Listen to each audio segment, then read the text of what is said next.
Good afternoon and welcome inside the Crown Coliseum. Drew Blevins alongside you on the Marksman Radio Network and Hockey TV. This is Marksman Pregame. A pivotal contest for the Fayetteville Marksmen, and one that they would love to have, as it would close the gap between themselves and this afternoon's opponent, the Knoxville Ice Bears. Knoxville has 25 points in the SPHL standings entering this afternoon's matchup. Meanwhile, the Marksmen, with an overtime victory over the Roanoke Rail Yard Dogs last night, were able to secure their 11th win for 22 standings points, and are cemented in fourth place with Evansville chasing them down. And right now things are starting to get pretty intense up at the top of the standings board, while things are starting to separate down at the bottom. This means that anybody 1 through 6 could beat any other opponent on any given night. Knoxville's coming in after a day of rest and a day of travel. Their most recent contest with a 6-4 victory over the Birmingham Bulls. That means that Andre Bellant is out of the lineup tonight, as he was suspended in that contest yesterday. Let's go ahead and pause, or excuse me, 2 days ago. Let's go ahead and pause for a quick commercial break. Coming back on the other side, you'll hear from the head coach of the Fayetteville Marksmen, Corey Melkert, on his preparations for a good Knoxville squad. This is Marksman Pregame.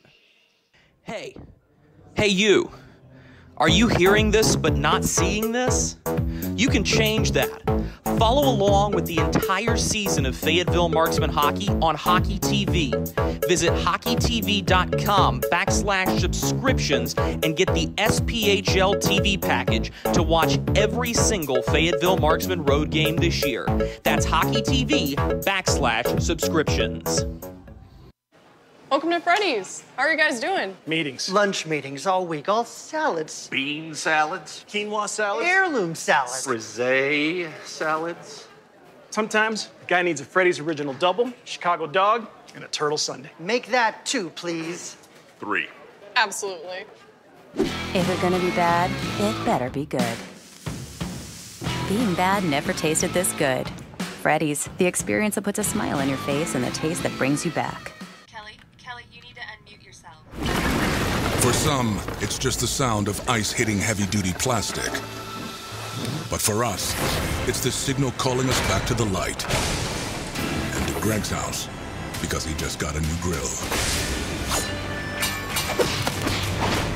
Connecting to Hot Jams playlist. Welcome back, Bud Light legends. It's time to take summer by the coolers. Something big is coming. Something so big, it'll change the world of chicken sandwiches. Zaxby's new signature sandwich with Zax sauce or new spicy Zax sauce. Because the chicken sandwich war ain't over yet. The new signature sandwich. All the other little sandwiches can run along. We'll take it from here.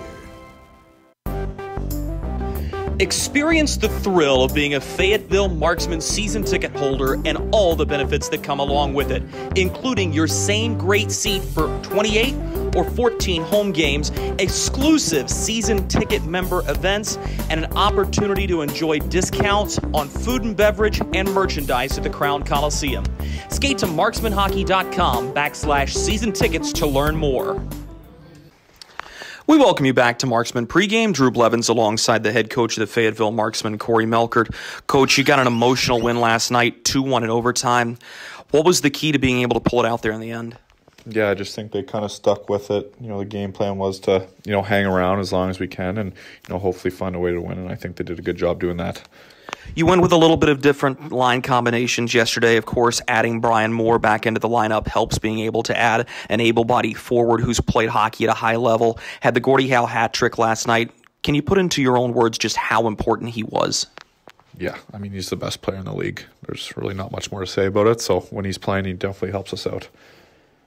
What have you noticed out of some of your other new forwards like Alex Renaud, John Batita, and Ryan Kuhn, who also saw an uptick in minutes last night? Yeah, I mean, Alex will be a good player for us. I think coming over back from Europe. Sorry, he's he kind of needs to adjust his game back to the North American style and more north-south than east-west. But he'll be a good player for us, and the guys that are helping us out this weekend have done a good job too. You had told me that you wanted Jason Polowski to play a little bit sharper after Friday's game. He stops 23 of 24 in yesterday's win. Was there any special message, or is that just Jason Polowski being a seasoned pro and locking in for a big win last night? Yeah, I pretty much just leave him alone. He knows what he has to get done, and I think he knew he wasn't at his best Friday, and he played well last night. This is a Knoxville team that you saw for 3 games in 3 days back at the beginning of November, lost 2, won the 1 here on Sunday. What have you noticed about the way this Knoxville team plays, and what should we expect to see tonight? Yeah, we gave them 2, I think, from a stupid play, but they're a really good team. They transition fast. They're really competitive. They're just a good all-around team. So I expect it to be a good hockey game, and we'll give them our best here. I want to walk through that overtime play when Brian Moore gets the puck at the blue line. Did you see anything special there? Did you know what was coming, or were you just in as much shock and awe as the rest of us were from the bench? He's a talented player. So obviously a really nice play and a good hockey play. So it was fun to watch for sure. Coach, best of luck tonight versus the Ice Bears. Thank you. He's the head coach of the Fayetteville Marksmen, Corey Melkert. We'll be right back with more Marksmen pregame after these messages. This is Fayetteville Marksmen Hockey.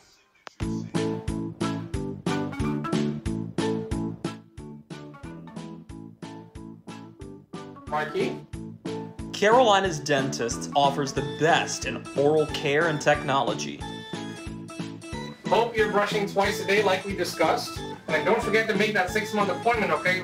We'd like to keep those pretty white teeth looking good for you.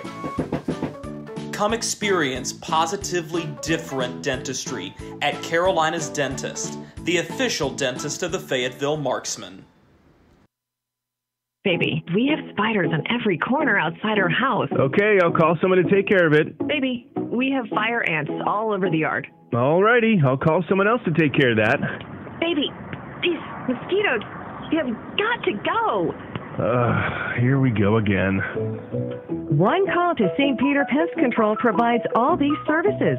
Total pest protection for one low monthly payment. At St. Peter Pest Control, we send all your bugs to see St. Peter.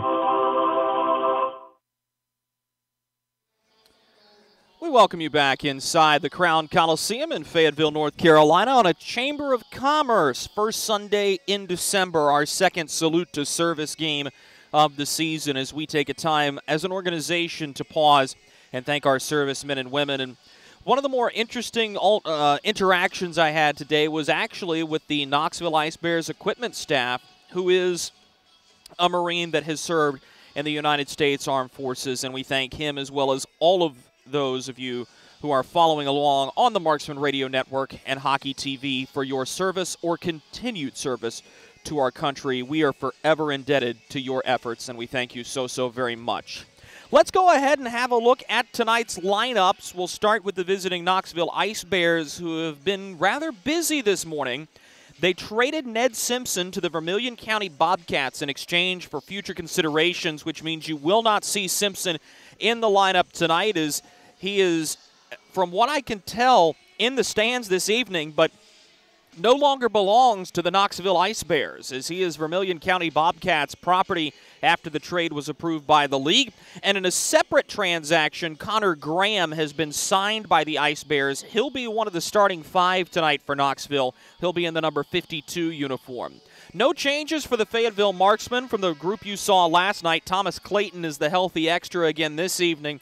Of course, the storyline was Brian Moore and just how good that top line was night in, night out. And it goes such a long way when you've got a guy like Brian Moore that you can call upon to be a playmaker.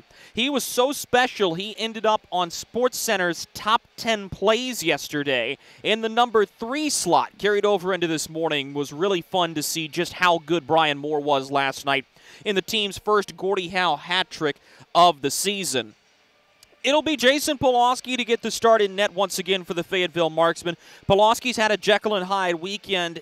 He's been better on the road than he's been at home, oddly enough.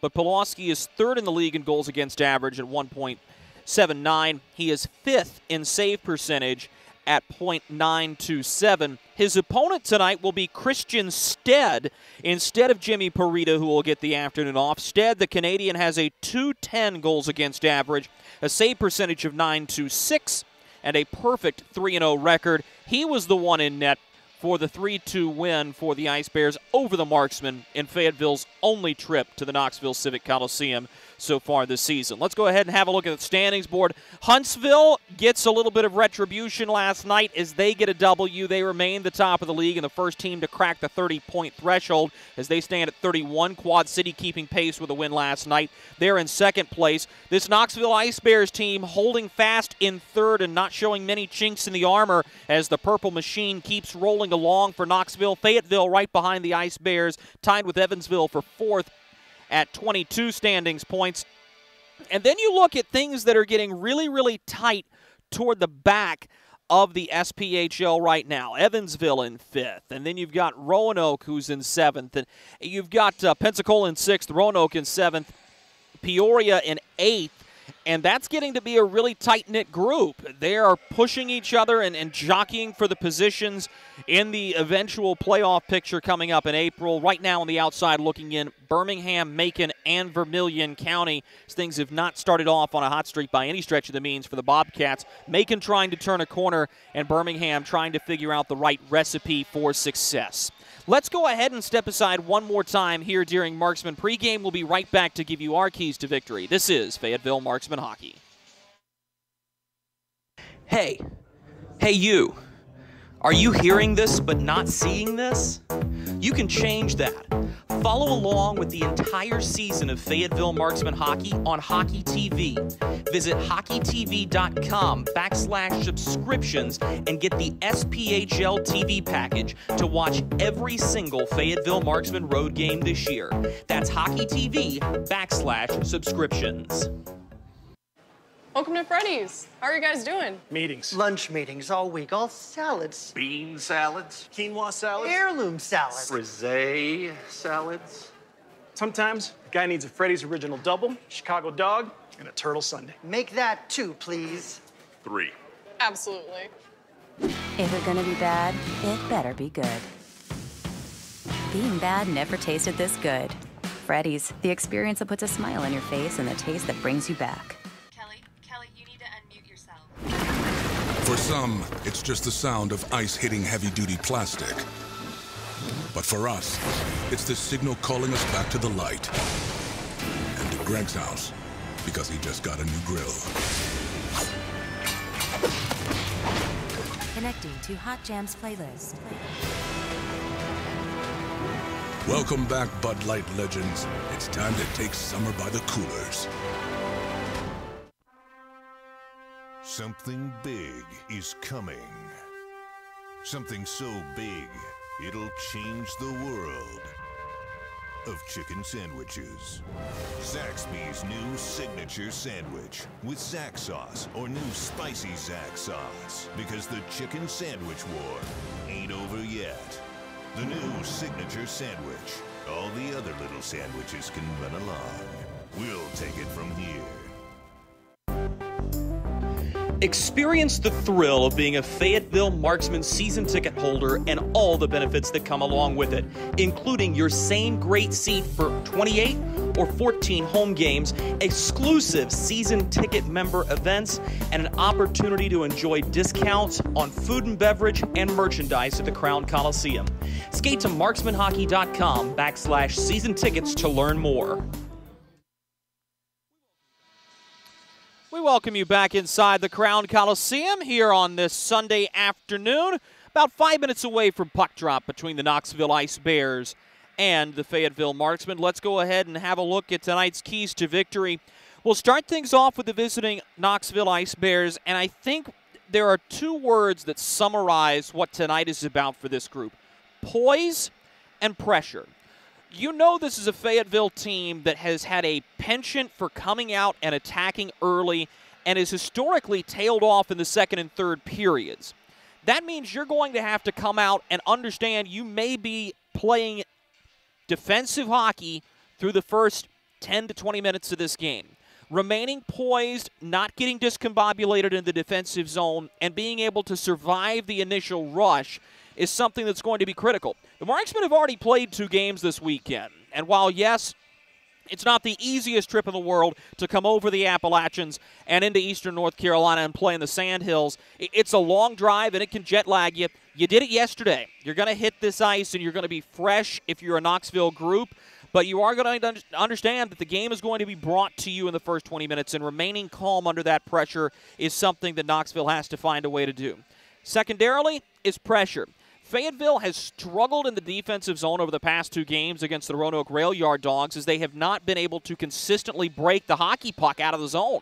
That's going to be something that, first of all, the Marksmen will have to clean up if they want to be successful in today's game. But it's a chance for a Knoxville group that does a very nice job of passing the puck quickly, efficiently, and accurately to be on the attack when they can get the puck into the offensive zone.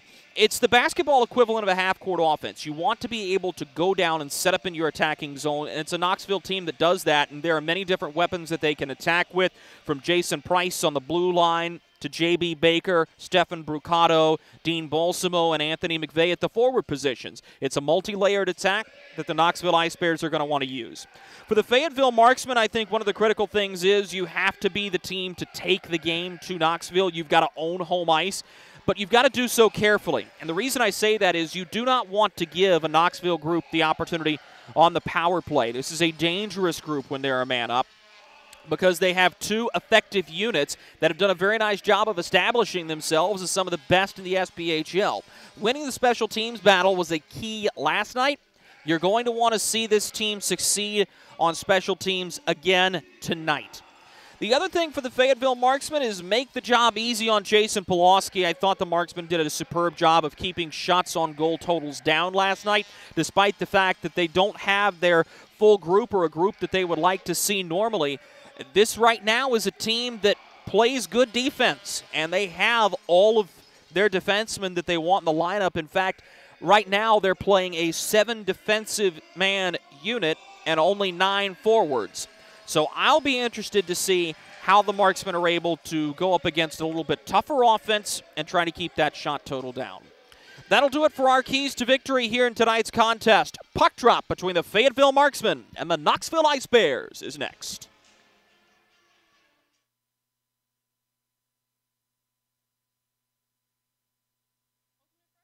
How are you guys? Hey you. Are you hearing this but not seeing this? You can change that. Follow along with the entire season of Fayetteville Marksmen hockey on Hockey TV. Visit hockeytv.com/subscriptions and get the SPHL TV package to watch every single Fayetteville Marksmen road game this year. That's hockeytv.com/subscriptions. Welcome to Freddy's. How are you guys doing? Meetings. Lunch meetings all week, all salads. Bean salads. Quinoa salads. Heirloom salads. Frisee salads. Sometimes a guy needs a Freddy's Original Double, Chicago Dog, and a Turtle Sundae. Make that 2, please. 3. Absolutely. If it's gonna be bad, it better be good. Being bad never tasted this good. Freddy's, the experience that puts a smile on your face and the taste that brings you back. Kelly, you need to unmute yourself. For some, it's just the sound of ice hitting heavy-duty plastic. But for us, it's the signal calling us back to the light. And to Greg's house, because he just got a new grill. Connecting to Hot Jams playlist. Welcome back, Bud Light legends. It's time to take summer by the coolers. Something big is coming. Something so big, it'll change the world of chicken sandwiches. Zaxby's new signature sandwich with Zax sauce or new spicy Zax sauce. Because the chicken sandwich war ain't over yet. The new signature sandwich. All the other little sandwiches can run along. We'll take it from here. Experience the thrill of being a Fayetteville Marksmen season ticket holder and all the benefits that come along with it, including your same great seat for $28 or 14 home games, exclusive season ticket member events, and an opportunity to enjoy discounts on food and beverage and merchandise at the Crown Coliseum. Skate to marksmanhockey.com/season tickets to learn more.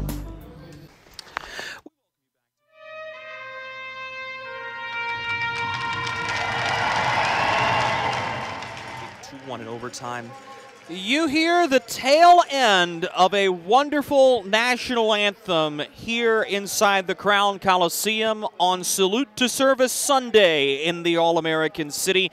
One of the 82nd Airborne Division Choir's buglers blessing our ears with that fantastic rendition of the Star-Spangled Banner, and no perfect way to welcome you here inside the Crown Coliseum. Drew Blevins alongside you on Hockey TV and the Marksman Radio Network as the Fayetteville Marksmen prepare to finish a 3-game and 3-day weekend by taking on the Knoxville Ice Bears in the 4th meeting of the season between these two squads.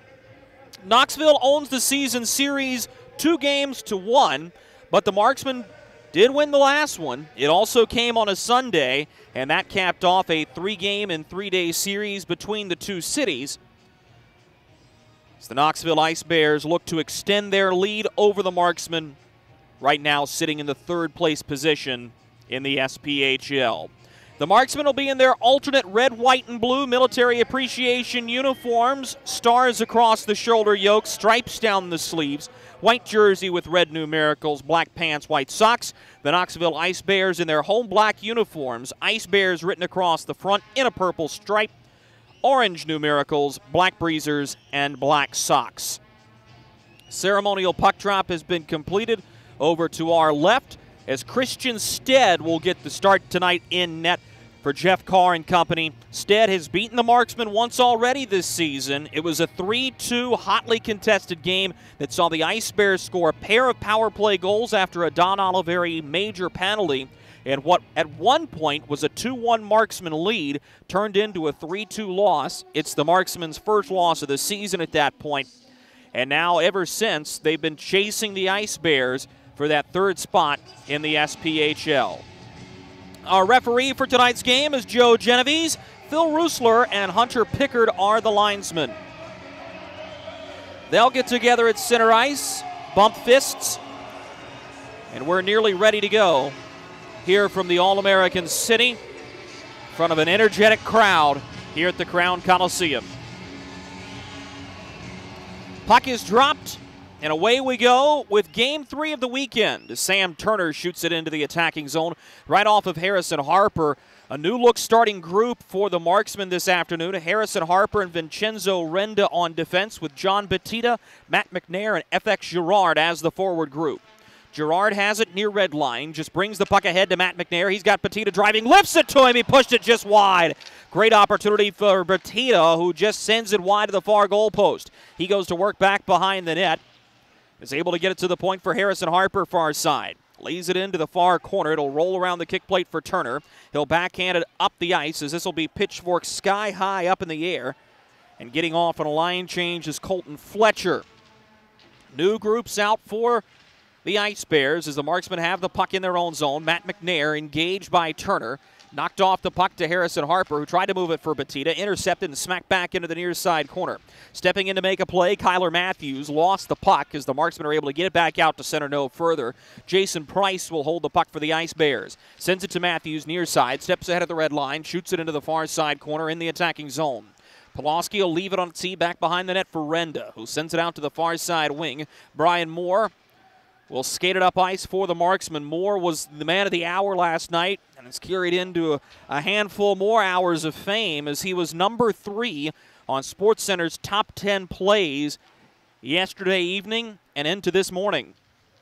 Moore makes a move around his man, holds the puck, has it near face-off circle, pulls the trigger off of Stead. The shot influenced by Matthews. Now a drive that Stead kicks out. Just got a toe on that one on his stick side. Moore has it between the face-off circles. His shot goes wide of the near goal post. Good pressure by the Marksman. Long shot from Carter Struthers at the near side point. Stopped by Stead. He'll hang on to this one. Gives us an opportunity to tell you about tonight's starting goaltenders.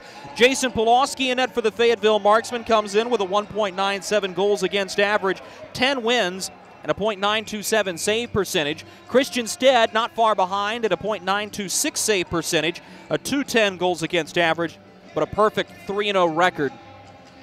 Stead turning into a very capable backup goaltender for Jimmy Parita, who's been a diamond in the rough for this group of Ice Bears, and they've been spoiled with good goaltenders. Peter DeSalvo and Austin Rodebush driving the train last year, and really a strong showing from the Ice Bears defensively and in the goal crease. They just struggled scoring. Not so much the trouble this year as Brucato puts it off the back glass, a backhander wide of the near goal post.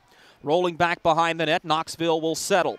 Moved up to the near point, Sam Turner shoots it. It goes off the backside of Rasmus Waxen-Engback and will bounce behind the net. J.B. Baker, one of the top 5 SPHL leaders in assists, sends it toward the front of the net, intercepted by Taylor McCloy, who had the overtime game winner last night on the Moore assist. Turner will retreat all the way back behind of his goaltender Christian Stead and pick up the puck. Worked off the far side goal post. The Ice Bears will saunter up the ice. That's Palmerville, who sends it for Colton Fletcher down the far side wing. Lays it back behind the net as Knoxville looks to corral. Push to the near point. Kyler Matthews winds and fires. Tipped on goal by Fletcher. Polowski makes a good stop with the goal stick. Back behind the cage now. Renda will send it to the near wing. This is Bryce Farrell. Almost turned it over. He's going to get a little bit of help from Alexis Girard. Girard slides a pass out to the far side wing. Here come the Marksmen. Laid ahead as Renault will go to chase with a little bit of help from Zach Kuhn. Up the near side boards, reaching after it. Fletcher unable to corral. He'll get some help from his blue line as it's sent out to the far wing and dumped in by Connor Graham, one of those newcomers that we had told you about. Skated right back up by the Marksmen. Nearly 4 minutes gone by here in the opening frame of play. To the far side boards, Jason Price will send it all the way ahead. This is chipped into attacking ice as Sam Storman grabs it for the Marksmen. Sends to Carter Struthers, who will hit Matt McNair with a pass at center. McNair has Batita driving with him. McNair hauled down from behind, looks at Batita, now sets up Girard. His one-timer goes over top the net. Far side point, Jarrett Cupp hangs onto the puck for the Marksmen. Pirouettes around one man, turns back up toward the point. It was knocked away by Anthony McVeigh, and now 3-on-3, the Ice Bears have it the other way. A turnover on a poor pass will eventually be corralled by the Marksmen. Intercepted at the blue line, chance, Palmerville, pass to the back door as he was looking for the cutting Dean Balsamo, wasn't able to hit him cleanly. Now another chance, this is Waxen-Engback, drives around his man, nearly gets smushed behind the net by Struthers before giving the puck up to the near side point. Marksman struggling to break it out. Rasmus Waxen-Engback slides a pass into the middle. On the near side goal post, curled toward the slot, nobody home, and the Marksmen survive back out to center. 15-15 to go in the opening frame of play. We remain scoreless in this hockey game. Back behind the net is Don Oliveri for the Fayetteville Marksmen. The oldest man on this Marksman team, a product of Nazareth College, gains the red line, shoots it in toward attacking ice. No further than the blue line as Fayetteville has to reset. This is Brian Moore, cutting at center, lays it forward with a little bit of help from Alex Renault, who will take the puck here. Renault has it in the goaltender's trapezoid in back of Stead, lays it to the near side corner. McCloy feeds it up to the point. Oliveri looking for a lane, fans on the shot, now puts it toward the net. It's rolling in front. McCloy takes a whack at it, unable to get clean contact around of Dean Moore. Skated right back up by the Ice Bears, and driving with the puck here is Stephen Leonard. He's able to get it into attacking ice, but no further than the top of the face-off circles before the Marksmen send it back out to center. Here's a regroup opportunity for Colton Fletcher. May turn into a 2-on-1. Slides it to the slot. Well defended on the way through by Harper. A rolling puck in back the goal. Harrison Harper yields to Bryce Farrell at the far side. Farrell skates it to the safety of center. Cannot get it outside the blue line, though. So he gives it away, and a reset. Turned over at center. Breakaway. Bryce Farrell, one man chasing. He shoots. Dead says no. Finds the rebound and melts the puck in the goal crease. 14:02 remaining in the first period of this one. The Knoxville Ice Bears and the Fayetteville Marksmen remain scoreless. Hey, you. Are you hearing this but not seeing this? You can change that. Follow along with the entire season of Fayetteville Marksmen hockey on Hockey TV. Visit hockeytv.com/subscriptions and get the SPHL TV package to watch every single Fayetteville Marksmen road game this year. That's hockeytv.com/subscriptions. 14:02 to go in the first period here from the Crown Coliseum in Fayetteville, North Carolina. Drew Blevins with you on Hockey TV, the Marksmen Radio Network. Special shout out to those of you following along in Knoxville, Tennessee at Union Place Bar and Grill. Hope you're enjoying this one as much as we're enjoying bringing it to you. Good chances both sides early. Christian Stead with a couple of strong stops. The Marksman defense have not allowed a shot onto Jason Polowski yet, but it's been a stand-up blue line group so far for the group in red, white, and blue. Face-off will be to the blocker's side of Christian Stead. As Nolan Sheeran will toe in to take the draw.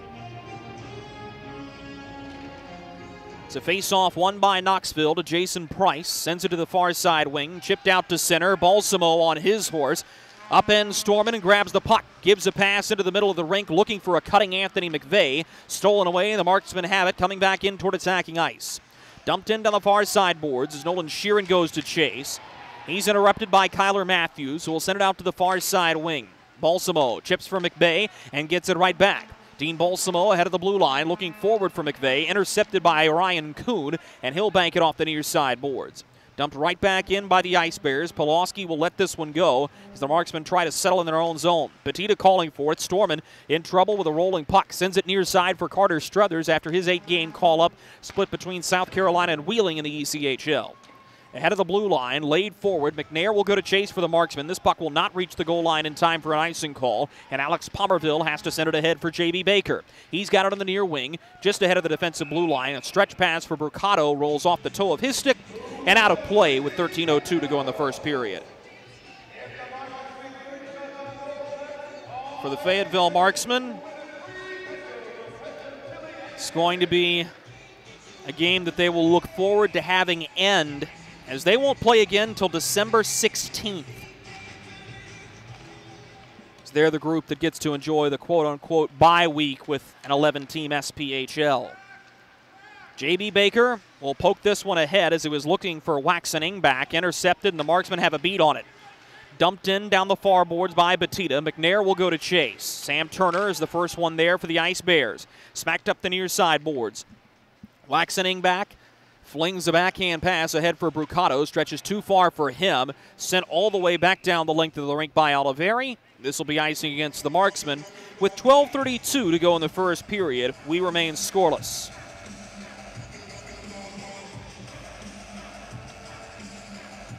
Face-off will be to the far circle in the Marksman defensive zone.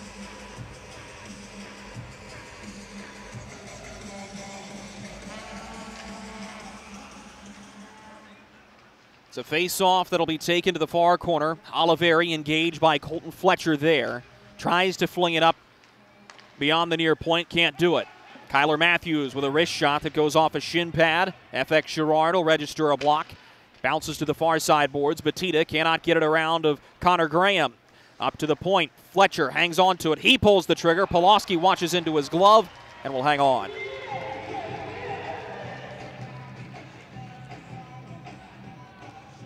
.12:07 remaining in this opening frame of play. Jason Polowski struggled with that shot early in the season. We saw Tommy Picorni of the Roanoke Rail Yard Dogs beat him on a similar play in Friday's contest. He's been tested similarly the last couple of times, but has been equal to it. For those of you who may have followed any amount of softball, it almost comes out like a rise ball, so low and it's just a bead for the upper part of the net. And it can be difficult to track a rising puck like that. Taylor McCloy will dump it in for the Marksman. Alex Reynaud has the puck. He'll leave it behind the net for Brian Moore. Moore tied up there. Gets a little bit of help as McCloy sends a pass to the slot looking for Reynaud. Brian Moore gets in a shoving match back behind the net. Cooler heads prevail in this instance. Moore camping out at the blue line, has the puck, cuts back to center, puts it into open space for Carter Struthers. Pass to the near side for Moore is intercepted. This is J.B. Baker. Cross-ice pass goes off the shin pad of Carter Struthers. High up in the air, the Marksman will settle it down. This is Jarrett Cupp. Cuts ahead of center, pokes the puck too far ahead for himself. Now a tie-up on Dean Moore. Dean Moore and Brian Moore jockeying for position as the puck squirts up the near side point. Long shot off the end wall by Jarrett Cupp. Bryce Farrell has the rebound. Moore calling for it behind the net. Dean Moore takes it away from him. Bryan sends a pass to Nolan Sheeran. He's got it at the far side boards. A rolling puck with 2 Ice Bears onto it. Bryce Farrell comes in, knocks his man. This is a chance for Jared Cupp. A long wrist shot over top the net and wide. Picked up by Brian Moore. He'll turn and give to Don Oliveri, top of the near face-off circle. A wrist shot misses wide of the far goal post. The rebound scooped up by J.B. Baker. He'll backhand it ahead, but Oliveri is further back than anyone. His backhand pass chopped down by Anthony McVeigh as the puck will be corralled by the Marksmen in their own zone near side boards. Headman look for Bryce Farrell. Goes off of his stick to the Knoxville bench side boards, and it'll be taken by Nolan Sheeran there. Could be a 3-on-2 for the Marksmen. Sheeran holds, fires, blockered away by Christian Stead. He's made a couple of good saves with that blocker hand on that blocker's side in this game so far, as he's been tested there. Dumped in by Balsamo. Polowski will direct traffic to the far boards. FX Girard hangs on to the puck for the Marksman. His pass runs over top the stick of the intended recipient. That was McNair. Flown back in by the Ice Bears. Oliveri will get to it first for Fayetteville. Halfway through this first period, Oliveri sends a pass out to the far wing. Here's a chance. Batita turned out Stead. Rebound over top the net as FX Girard couldn't corral the rolling puck and keep the shot low. Up to the point. Line held by the Marksman before it's skated back up by Sam Turner. He'll give a pass back behind him. Steve Leonard has it. Give and go. Leonard now pops one toward the net off a stick and high. Stepan Timofeyev takes a rough ride, getting it up to the point. Batted in. Is this going to count? No! The signal from the point is no. Is it going to count? Jason Polowski says it was a high stick. It's the referee's call. He looked back at the linesman who had signaled for it, and it is no goal. Puck batted in with a high stick. That's the right call.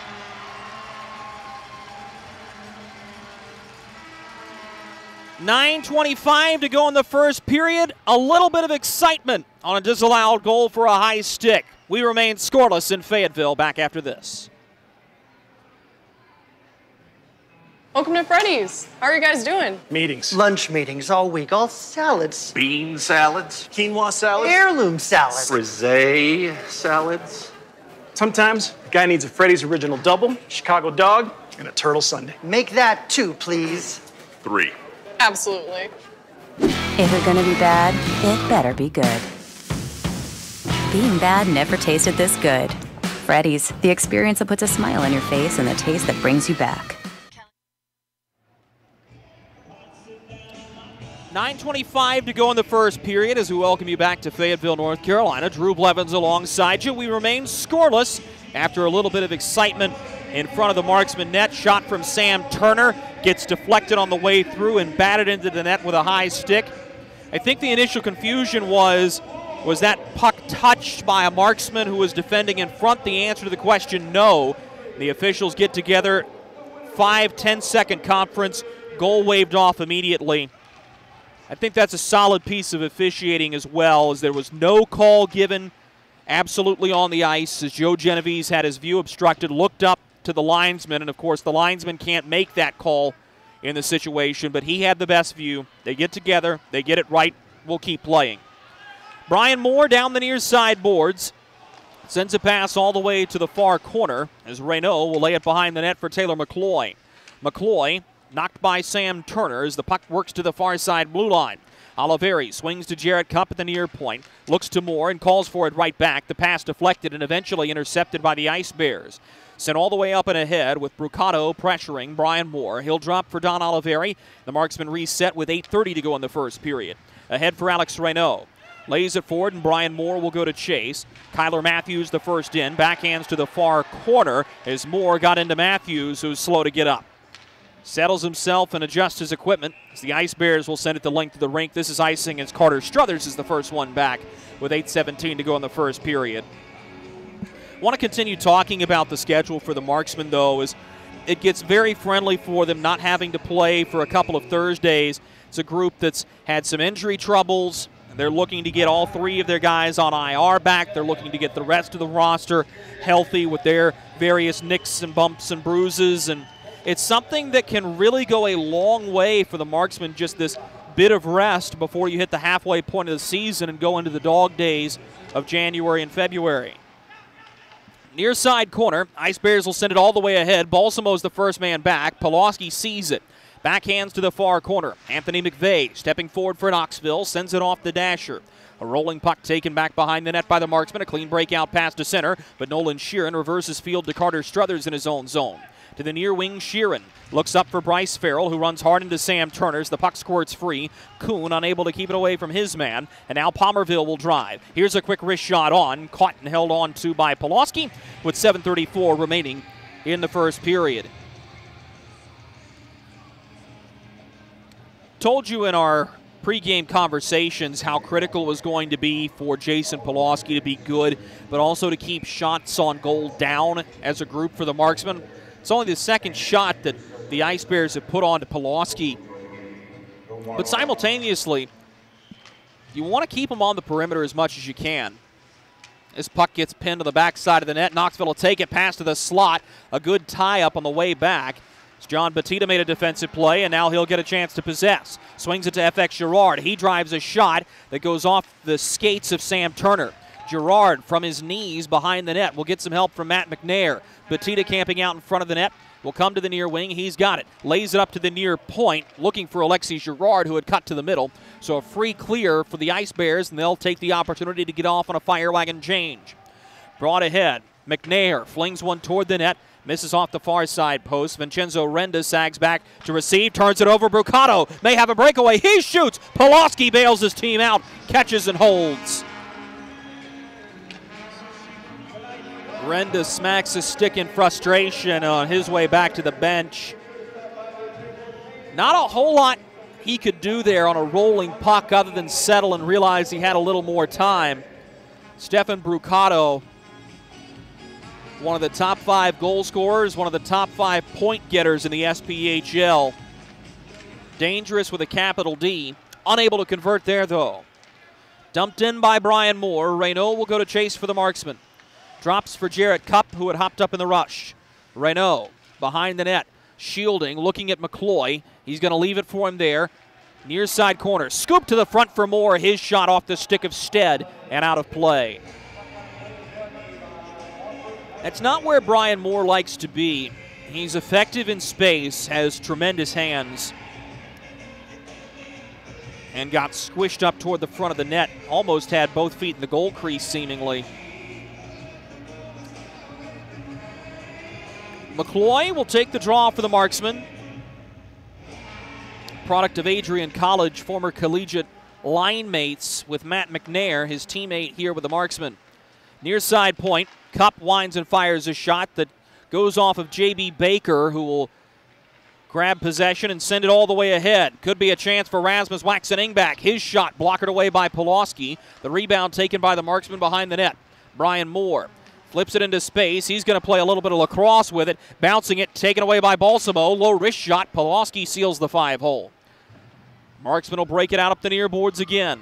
This is Brian Moore. Gets ahead of the blue line, lays it forward for McCloy to go chase, and he does. McCloy engaged with Balsamo as this puck comes up to the point. Oliveri winds and fires. His shot misses wide through traffic. Farrell sweeps it back toward the front of the net. Nobody home for the pass. Line held by Carter Struthers. Moore looking at the puck as it lollipops over him. Headman play is intercepted by Carter Struthers near red line. Gives it up for Brian Moore. Toe drag, works near faceoff circle. His wrist shot affected by Jason Price on the way through as Farrell took a spill. Now the Ice Bears will settle the pace of play. Anthony McVeigh goes right up Broadway into the attacking zone. Balsamo to the back door as he was looking for the last man cutting. That was Jared Nash. At the far side corner, the Marksman will take over and break it out to the near boards. Carter Struthers, with just a hair over 5 minutes to go in the first period, slams it high and hard off a pane of glass behind of Christian Stead. Clean takedown behind the play. Picked up by Colton Fletcher as he looks to move it into the middle. Intercepted by Farrell, but he gives it away. Low wrist shot by Timofeyev screams wide. Tried to scoop a rebound toward the front of the net and does, but Polowski watches it and will freeze the puck with 4:51 to go in the first period. We'll step aside for this quick commercial break. Score remains 0-0 as we head down the stretch in the first. Something big is coming. Something so big, it'll change the world. of chicken sandwiches. Zaxby's new signature sandwich with Zax sauce or new spicy Zax sauce, because the chicken sandwich war ain't over yet. The new signature sandwich. All the other little sandwiches can run along. We'll take it from here. Experience the thrill of being a Fayetteville Marksmen season ticket holder and all the benefits that come along with it, including your same great seat for 28 or 14 home games, exclusive season ticket member events, and an opportunity to enjoy discounts on food and beverage and merchandise at the Crown Coliseum. Skate to marksmanhockey.com/season tickets to learn more.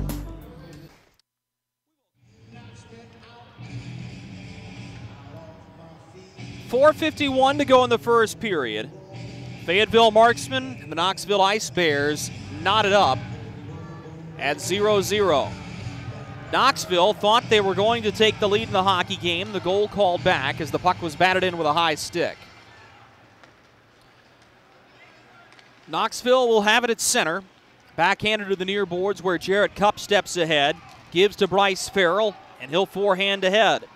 Dumped in by the Marksman back behind the goal line as Nolan Sheeran will look for Farrell to go chase. He does. Knocks the puck free for Ryan Kuhn to the far side point. Harper tees it up. This shot is caught awkwardly on the blocker side shoulder of Christian Stead, and he'll hang on for a whistle. I like that drive from Harrison Harper. And he's somebody who wants to exploit that far side point as much as he can. It's not unusual to see him 15 and 20 minutes after practice lining up two chairs to simulate defensemen and trying to shoot between them and then staggering them forward and back, side to side, and getting the look as close to a game look as he can. New center will have to come in. Colton Fletcher will take the draw for the Ice Bears to the glove side of Christian Stead. Does a nice job to win it back for Price, who sends it up the far boards, looking for Timofeyev. Intercepted, and Rendo will play it back. Moved up directly through center. Moore sends a pass across for Alexandre Reynaud. In the middle, McCloy looking to curl a shot on net, and the rough ice victimizes him. To the near corner, Moore sweeps to the point. Harper hangs on, steps, fires. Stead collects in his chest and holds. Christian Stead has been busier than a one-legged man in a butt-kicking contest so far in this hockey game. That's his 8th stop. But more so than that, as you look at the goaltending position, there's so much movement that goes along with defensive zone possessions for your opponent. Stead has had to move all over the place, post to post, side to side, up and back, and that can get tiring. This one rings off the near goal post as the Marksmen had their opportunity to take the lead. Near side point, J.B. Baker able to collide with his man to allow the puck to go all the way down to the other end of the rink. Brian Moore for the Marksmen. Leaves it ahead for McCloy, who turns and looked at Moore at the far side wing. Has to tie up his man. Knocks the puck free, and Jarrett Cupp receives for the Marksmen. Cupp slides a pass to the middle. Intercepted Baker. Makes the move, but a good defensive stick by Oliveri quelches that opportunity. Back behind the net. Knoxville spins it for Baker at the far side point. That was Brucato who had the vision. He'll get an opportunity in the slot. Reynaud on top of him is able to get it ahead to Taylor McCloy, who will gain the red line and shoot it into attacking ice. 5-man change coming for the Marksmen with 3 minutes to go in this first period. It's one of the first times we've seen Knoxville be able to establish a possession in their own zone and get to that quote-unquote half-court offense. Long drive from Jared Nash, blockered away by Polowski, and the Marksmen will break it up the far side boards. That's Sam Storman. Just chips it ahead of the blue line. The Ice Bears are there to receive. Sam Turner, headmans for Nash, misses him. Storman's the first man back, and this will be icing with 2:40 to go in the first period.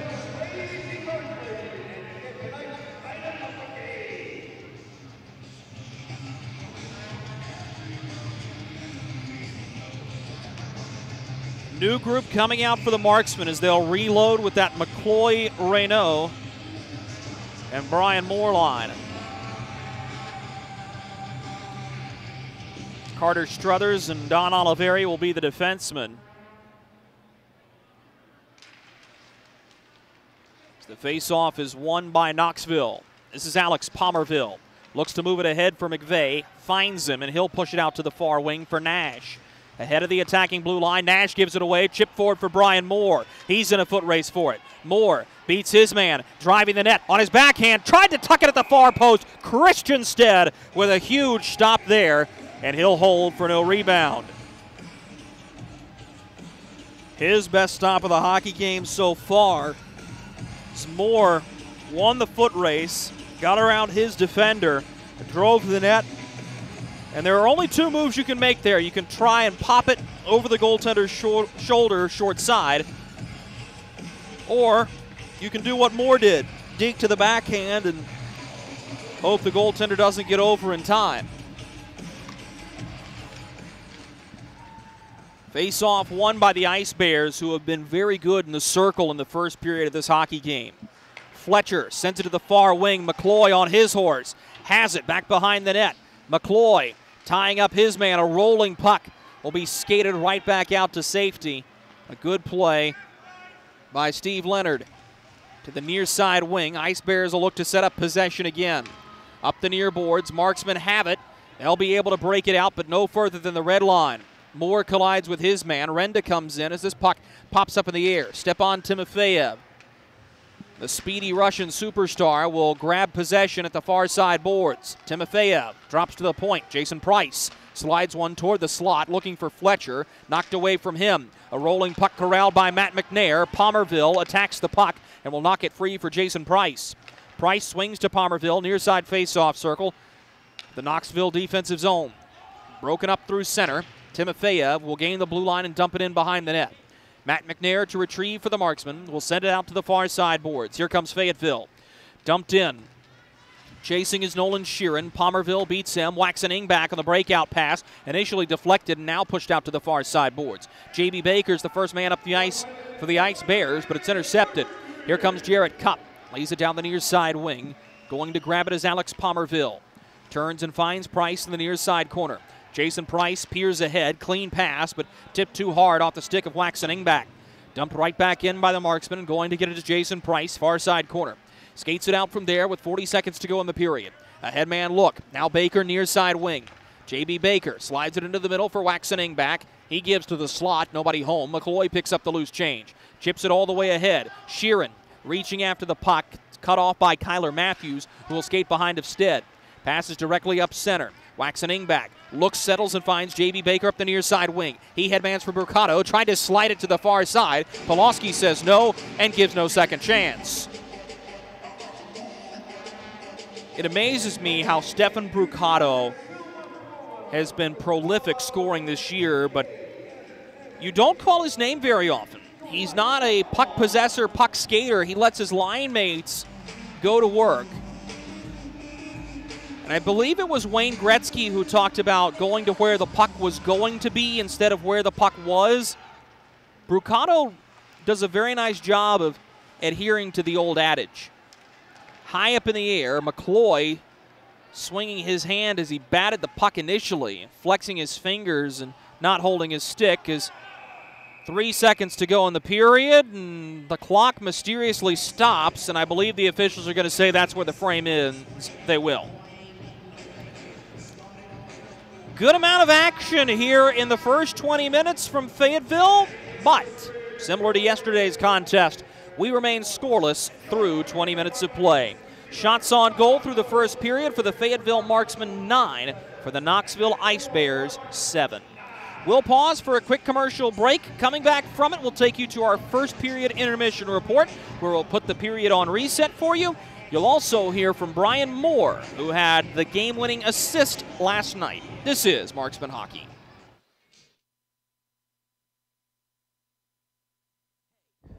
Hey, you. Are you hearing this but not seeing this? You can change that. Follow along with the entire season of Fayetteville Marksman Hockey on Hockey TV. Visit hockeytv.com/subscriptions and get the SPHL TV package to watch every single Fayetteville Marksman road game this year. That's hockeytv.com/subscriptions. Welcome to Freddy's. How are you guys doing? Meetings. Lunch meetings all week, all salads. Bean salads? Quinoa salads. Heirloom salads. Frisee salads? Sometimes a guy needs a Freddy's Original Double, Chicago Dog, and a Turtle Sundae. Make that 2, please. 3. Absolutely. If you're gonna be bad, it better be good. Being bad never tasted this good.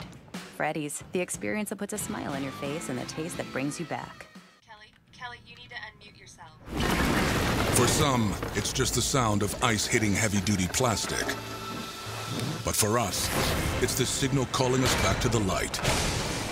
And to Greg's house, because he just got a new grill.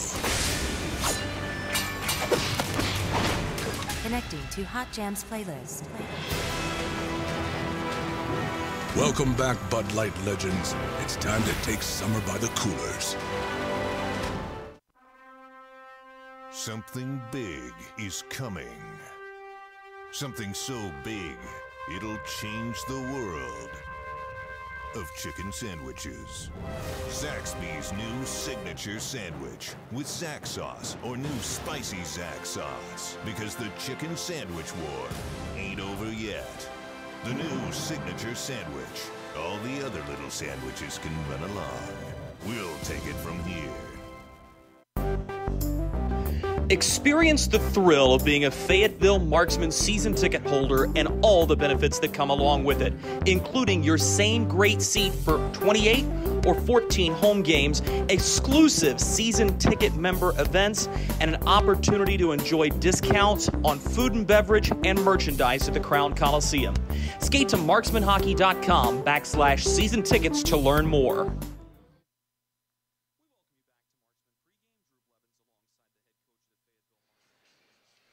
We welcome you back to the Crown Coliseum. Drew Blevins with you on Hockey TV and the Marksman Radio Network. Delighted to have you with us on a fine Sunday afternoon. The Fayetteville Marksmen and the Knoxville Ice Bears remain scoreless through 20 minutes of play. Both teams had a golden opportunity. Brian Moore was robbed at the far goal post by Christian Stead most recently.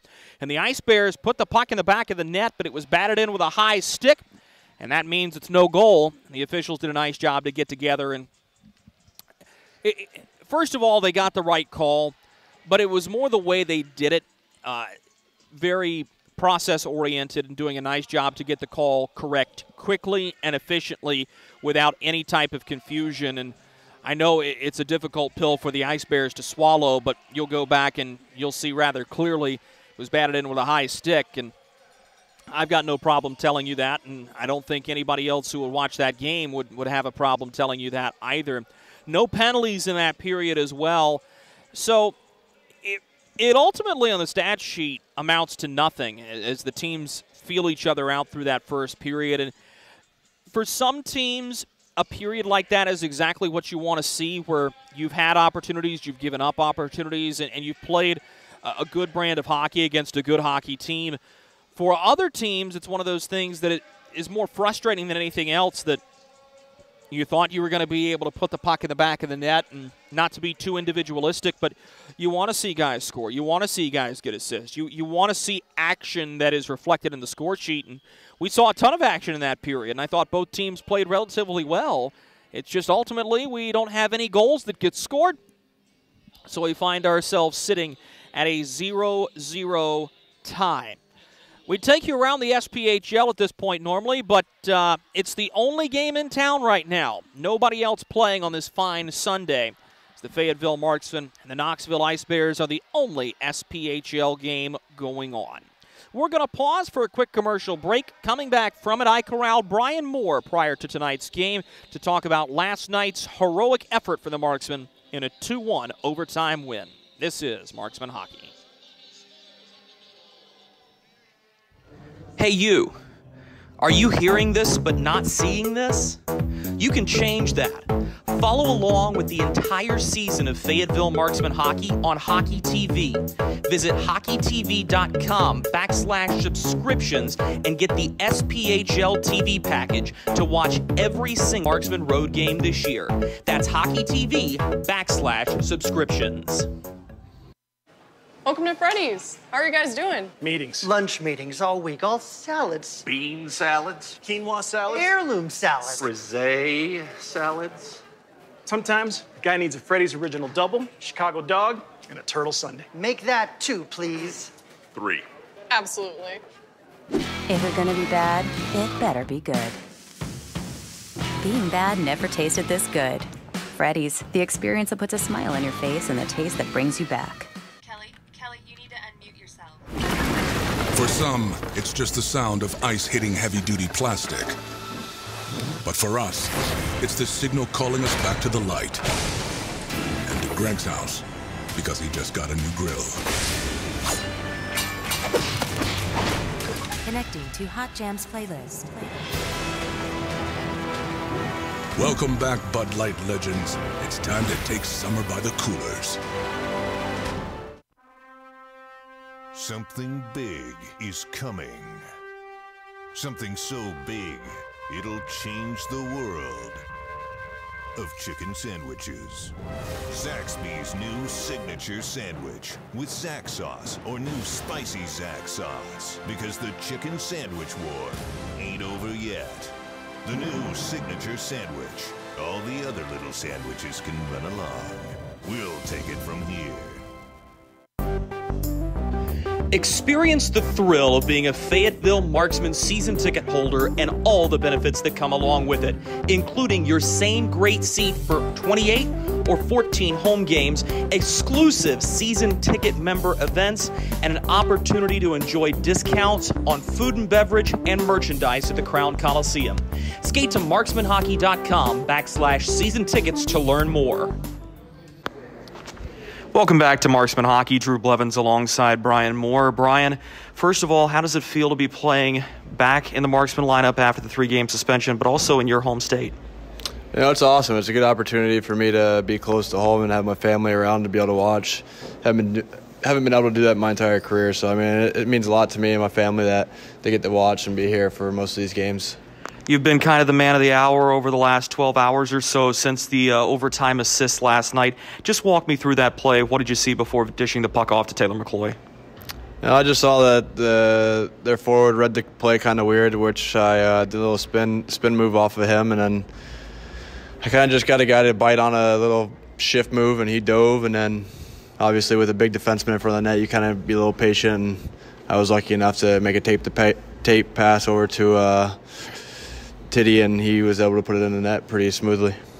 You're a guy who's played a lot of hockey over the course of your career, 55 AHL games, well over 100 ECHL games. What's been some of the biggest lessons you've learned through each different level of hockey? You know, every league's different. I mean, the AHL, obviously, it's one of the top leagues in America, and I mean, it's a very high-paced game, and ECHL is right behind there, and obviously, come down to the SPHL, it's a little bit different right now with everything going on with COVID, but it's still a great league, and there's good players that are in this league that can move up and keep working their way up to their dream. And, you know, I think you just got to take it one day at a time and keep working hard and do the right things in the locker room. This is a Knoxville team that's known for being a little bit rough and tumble. They've always brought the physicality. You were involved in the fight early in the game yesterday. What's it like for a player gearing up in the mental mindset, knowing that it's going to be a tough and physical contest each and every time you go out there? I mean, it's kind of hard to not, the way I play, it's hard not to be able to go out there and do that. I mean, I'm always the type of guy that's going to be physical. I'm going to be in guys' faces, and I'm going to do what it takes to win the game. If I had to stand up for one of my teammates, that's who I am. I'm always going to be there to be by their side, and if the job needs to be done, I'll take care of it. Brian, thanks so much for your time. Thank you. He's Brian Moore, forward for the Fayetteville Marksmen. We'll be right back with more Marksman hockey after these messages.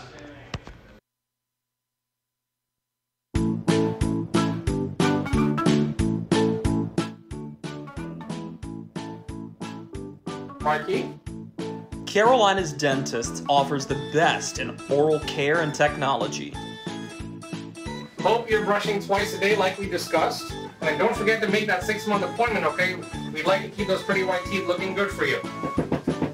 Come experience positively different dentistry at Carolina's Dentist, the official dentist of the Fayetteville Marksmen. Look at our yard. So many anthills everywhere. Did you know that a single ant can live to be 29 years old? Really? Well, what about a married one? Seriously? But really, we need to fix the yard. St. Peter Pest Control handles all your mosquitoes, ants, spiders, cockroaches, and even rodents. St. Peter Pest Control provides full home pest protection and consistent treatment of ants and mosquitoes in your yard, too. At St. Peter Pest Control, we send all your bugs to see St. Peter. Welcome to Freddy's. How are you guys doing? Meetings. Lunch meetings all week, all salads. Bean salads. Quinoa salads. Heirloom salads. Frisee salads. Sometimes a guy needs a Freddy's Original Double, Chicago Dog, and a Turtle Sundae. Make that 2, please. 3. Absolutely. If it's gonna be bad, it better be good. Being bad never tasted this good. Freddy's, the experience that puts a smile on your face and the taste that brings you back. Something big is coming. Something so big, it'll change the world of chicken sandwiches. Zaxby's new signature sandwich with Zax sauce or new spicy Zax sauce. Because the chicken sandwich war ain't over yet. The new signature sandwich. All the other little sandwiches can run along. We'll take it from here. Hey you. Are you hearing this but not seeing this? You can change that. Follow along with the entire season of Fayetteville Marksmen hockey on Hockey TV. Visit hockeytv.com/subscriptions and get the SPHL TV package to watch every single Fayetteville Marksmen road game this year. That's hockeytv.com/subscriptions. Kelly, you need to unmute yourself. For some, it's just the sound of ice hitting heavy-duty plastic. But for us, it's the signal calling us back to the light. And to Greg's house, because he just got a new grill. Connecting to Hot Jams playlist. Welcome back, Bud Light legends. It's time to take summer by the coolers.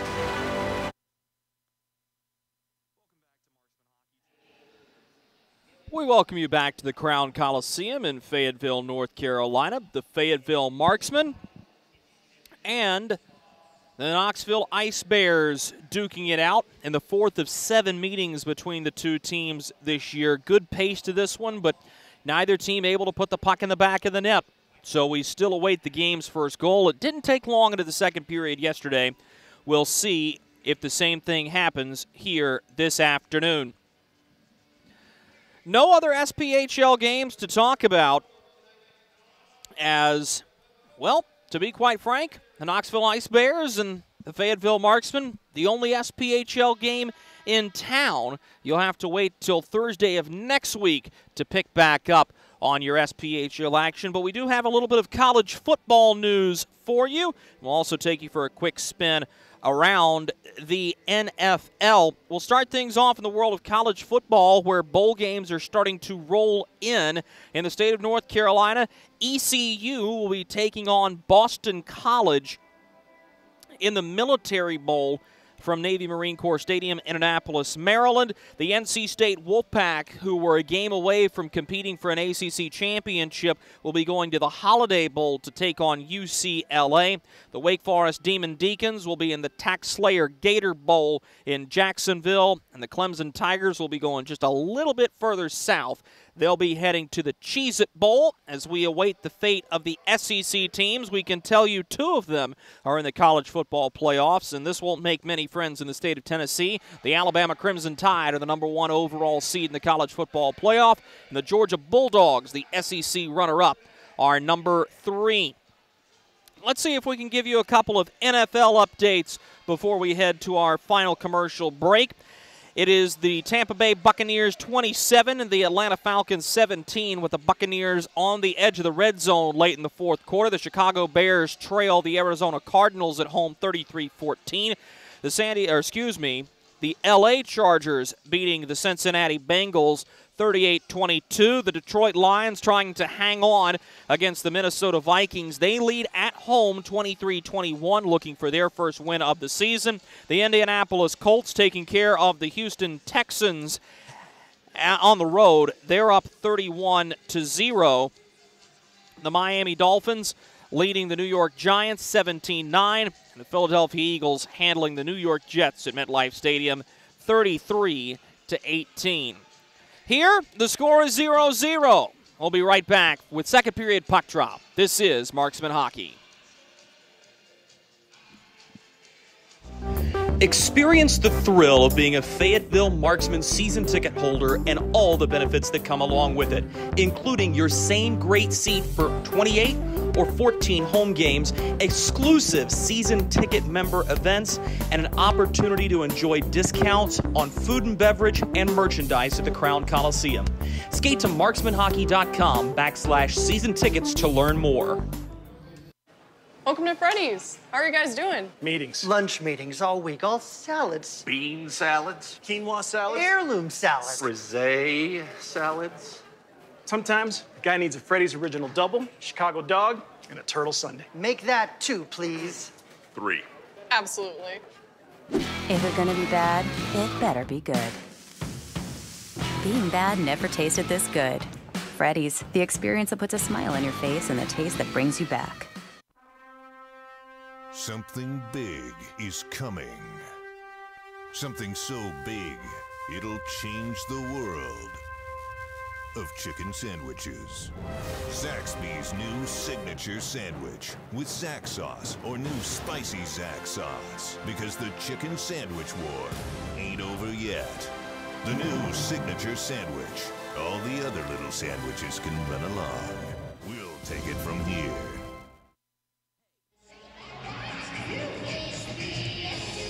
Welcome back to the Crown Coliseum in Fayetteville, North Carolina. Drew Blevins with you on Hockey TV and the Marksman Radio Network. Fayetteville Marksmen and the Knoxville Ice Bears knotted up 0-0 through 20 minutes of play. No carryover penalties and/or power plays. As we await both teams' return to the ice, Christian Stead leading the Ice Bears. Knoxville looking for their third win of the season over Fayetteville. The Marksmen trying to even the season series.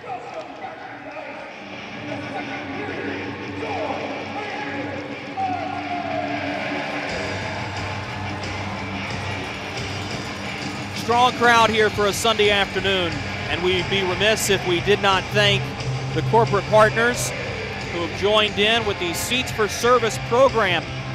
Every Sunday home game, these corporate partners have donated tickets to active duty servicemen and women who are enjoying the game with their families free of charge tonight.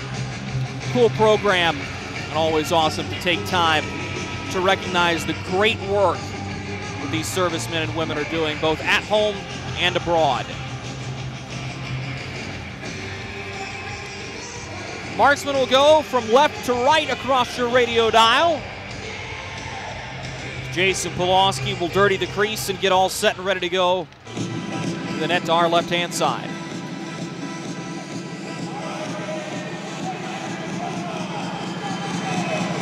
Ready to rock and roll with the middle frame of regulation. And away we go with the Marksman winning the ensuing faceoff. John Battito will dump it in for the Marksman with Matt McNair to go chase. All the way to the far side boards. Big hit laid by FX Girard. Matt McNair has the puck in the far side corner. Turns toward the slot, but he was unable to get the puck ahead to a man. The Ice Bears survive all the way back out through center. Taken behind the net as Connor Graham will knock it to the far corner. Gets it right back in the goaltender's trapezoid. He's pinned by Harrison Harper.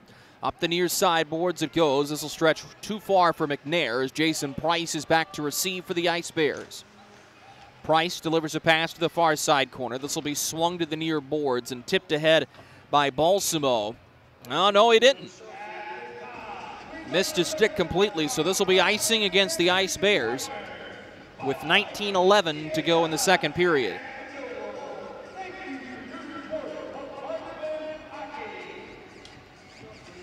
Moore, McCloy, Reynaud, the unit out for the Marksmen. Face-offs in the attacking zone, critical, especially as you go further down the stretch. McCloy loses this one. Now you're playing the icing game on how long can you keep this team at bay. Moore has the puck in front. Stead on his knees makes the save. High up in the air, Brian Moore will settle it. You got to remember the Ice Bears also dealing with the long change. They'll be able to get some fresh legs here.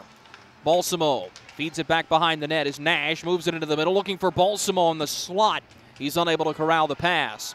Moved up ice by the Marksmen, only to the blue line as it's held into the zone. Sam Storman trying to shield away Jared Nash.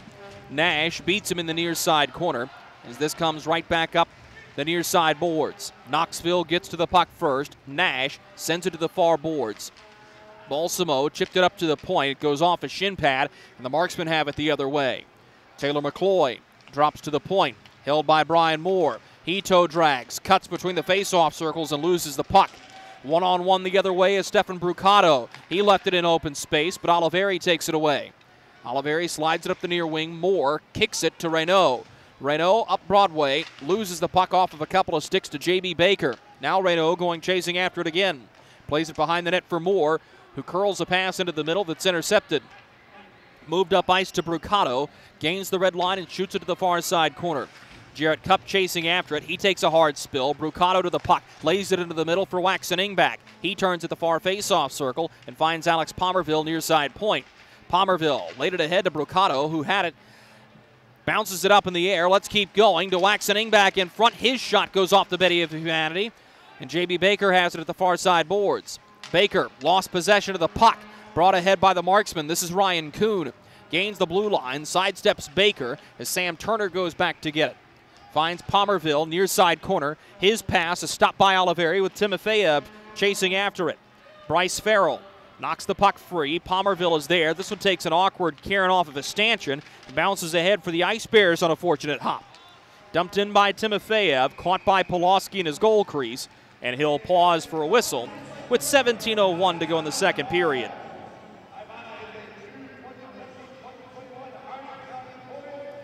Face-off will remain in the Knoxville attacking zone to the blocker side of Jason Polowski. I also think it's encouraging to see that the Marksmen in the first 3 minutes of the second period were able to keep possession down in Christian Stead's end. Both goaltenders been the story so far. Fletcher has it far side corner. Pressured by Matt McNair. Colton Fletcher skates away from it. Turns to Stepan Timofeyev. The former Elmira enforcer backhands into open space. It's stolen away by John Batita. Batita cutting at the blue line. Dropped a pass behind for Renda. Had to give it up as one of the Marksmen had tripped on the far side wing. I believe that was FX Girard who lost his footing. Now behind of Jason Polowski. It's Jarrett Cupp who gives into the middle for Girard to McNair. He looks for Batita, who stays onside. A rolling puck at the blue line, miraculously stayed onside. So the Ice Bears go back to retrieve. Connor Graham looks to the near wing for Timofeyev. He got tied up. Graham comes back to the puck and has it himself. Near side corner, the Ice Bears attacking zone. Now to the near face-off circle. Bounces one in on Polowski. Finds it between his legs and melts the puck. 16:05 to go in the second period. Knoxville 0, Fayetteville 0 from the Crown Coliseum. Oddly enough, the Marksmen won't play at home again until December 31st. They don't play next weekend at all. They'll then go on the road and take on the Macon Mayhem, the Birmingham Bulls twice in a Thursday, Friday, Saturday split. They'll play the Roanoke Rail Yard Dogs 2 days before Christmas. And they'll be in Macon December 30th before returning home to take on the Mayhem December 31st. Longest in-season stretch between home games for the Marksmen upcoming during this pause. Jason Price slides a pass to the far face-off circle. They score. Price with great vision to give it out to the far side wing. And the Ice Bears make no mistake on capitalizing as they'll draw first blood, 4:01 into the period. I'm trying to get the number of the goal scorer for you. It is one of the alternate captains for the Ice Bears. As the Marksmen win the ensuing draw, the goal will go to Anthony McVeigh. And quickly dumped back in on Stead, who will freeze the puck and give us a pause. Jason Price has been at this for a very long time, and while McVeigh does a nice job to clean things up and actually scoring the goal, that pass is tremendous by Price. And the goal will come 4:01 into the second period. 15:52 remaining in this middle frame of play. The Marksmen win the draw to the point. Oliveri stick handles once and finds his man on the far wing. Up to the point, Cup slides a shot just wide of the far goal post. That may have caught the side of the goal. Oliveri sends a shot off of a stick. This will be up in the air. Hits the meshing and goes out of play with 15:37 to go in the second period.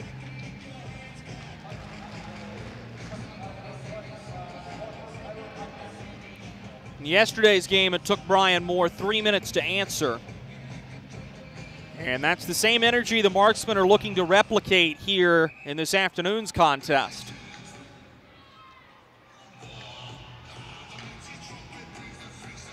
Face off to the glove side of Stead. False start will do it all over again. McCloy taking the draw, bouncing puck eludes him, and Alex Palmerville takes it for the Ice Bears. To the far side boards and now ahead for Brucato. Can't get around his man as he gets crunched on the far side boards. Price dumps it in around to Polowski. The first man back is Don Oliveri.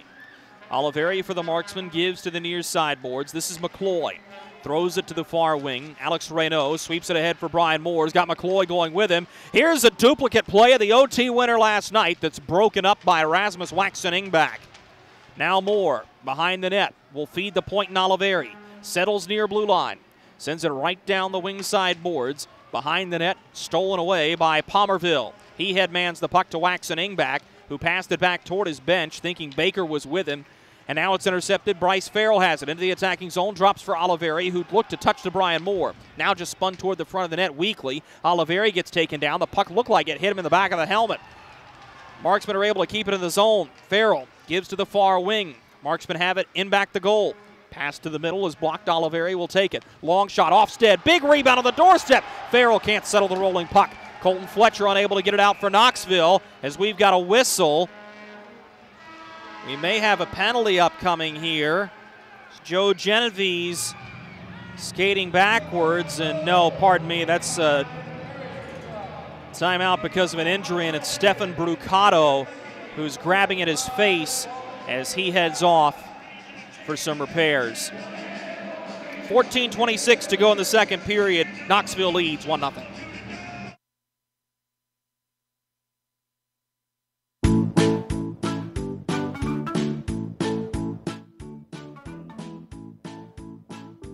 Mikey? Carolina's Dentist offers the best in oral care and technology. Hope you're brushing twice a day like we discussed. And don't forget to make that 6-month appointment, okay? We'd like to keep those pretty white teeth looking good for you. Come experience positively different dentistry at Carolina's Dentist, the official dentist of the Fayetteville Marksmen. Don Oliveri is going to take a seat in the penalty box as there was a penalty called. There was just not time to put an arm up with the concern for Stefan Brucato. Those two got tied up in front of the Marksman goal way back on November 5th.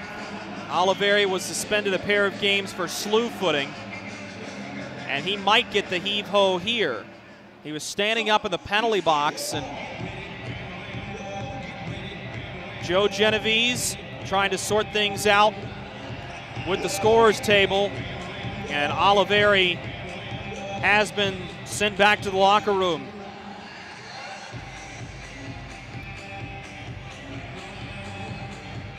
So we'll sort this out along with the officials.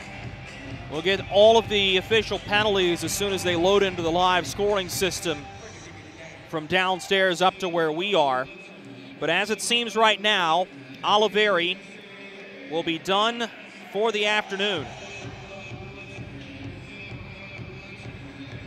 It would also signal to me that it wouldn't just be your average run-of-the-mill 4-minute double minor for high sticking, and Oliveri, incredibly frustrated, punched the door on his way back to the room. Jason Binkley will get the explanation from Hunter Pickard at the Marksman bench. Meanwhile, Brian Moore getting the explanation from Joe Genovese. No penalty has been put up on the scoreboard yet, so this one is puzzling.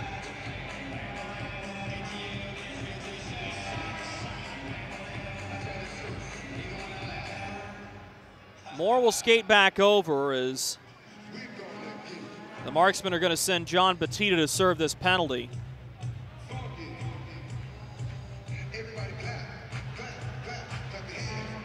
And still nothing's been put up on the scoreboard.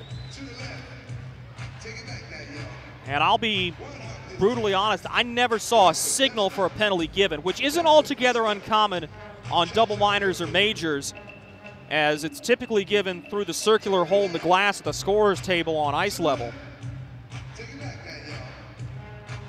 14:26 to go in the second period. Ice Bears leading 1-0. And we're waiting to see what penalty has been assessed to Don Oliveri.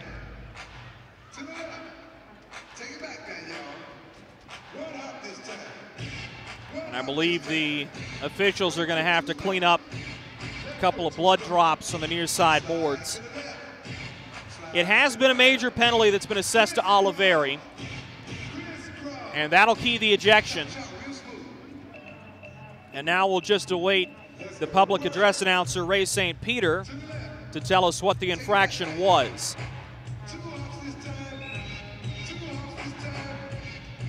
Face-off will be to the glove side of Jason Polowski. It's won by the Ice Bears. A takedown almost at the blue line. Marksman may have gotten away with a trip there as McCloy got his stick tied up.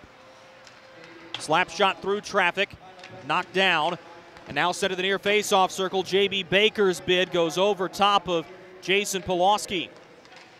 Up to the point, Price swings it far face-off circle, drive in front, rolling up in the air. Polowski snares it and will hang on. 14:01 to go in the second period.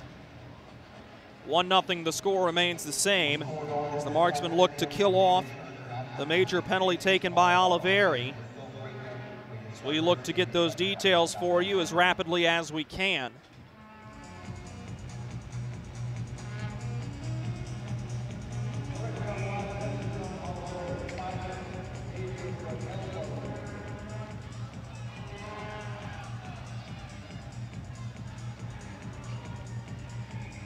Face-off will be to the blocker side of Polowski. And I promise, as soon as the penalty goes into the scoring system, we'll give it to you. From the far circle, a quick drive, wide of the near goal post, and the Marksman will clear.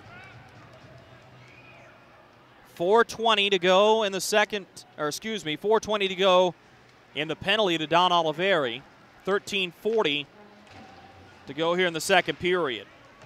For the Marksmen, if there's any blessing in disguise in all of this, it's that the ejection is to a defenseman. And as we told you in Marksman pregame, Fayetteville has been running 9 forwards and 7 D, so that shortens the pairing cycle as the Marksmen clear it down the length of the rink here.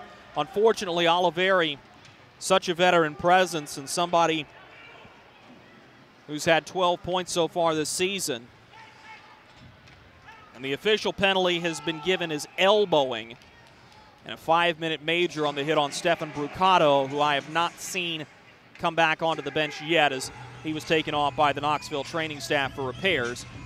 Offside gives us a pause with 13:07 to go in the second period.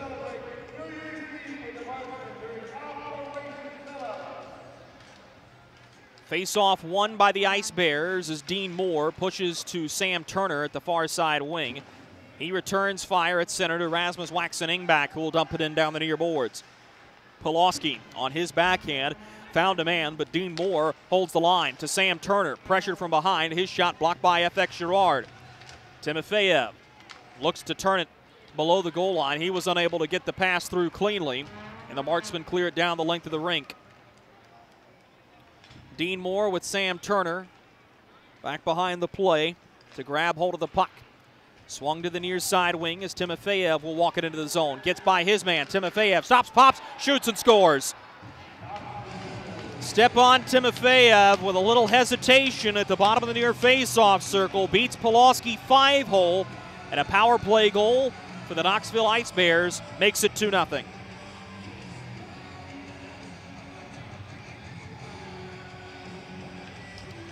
Stepan Timofeyev continues to be a force this season.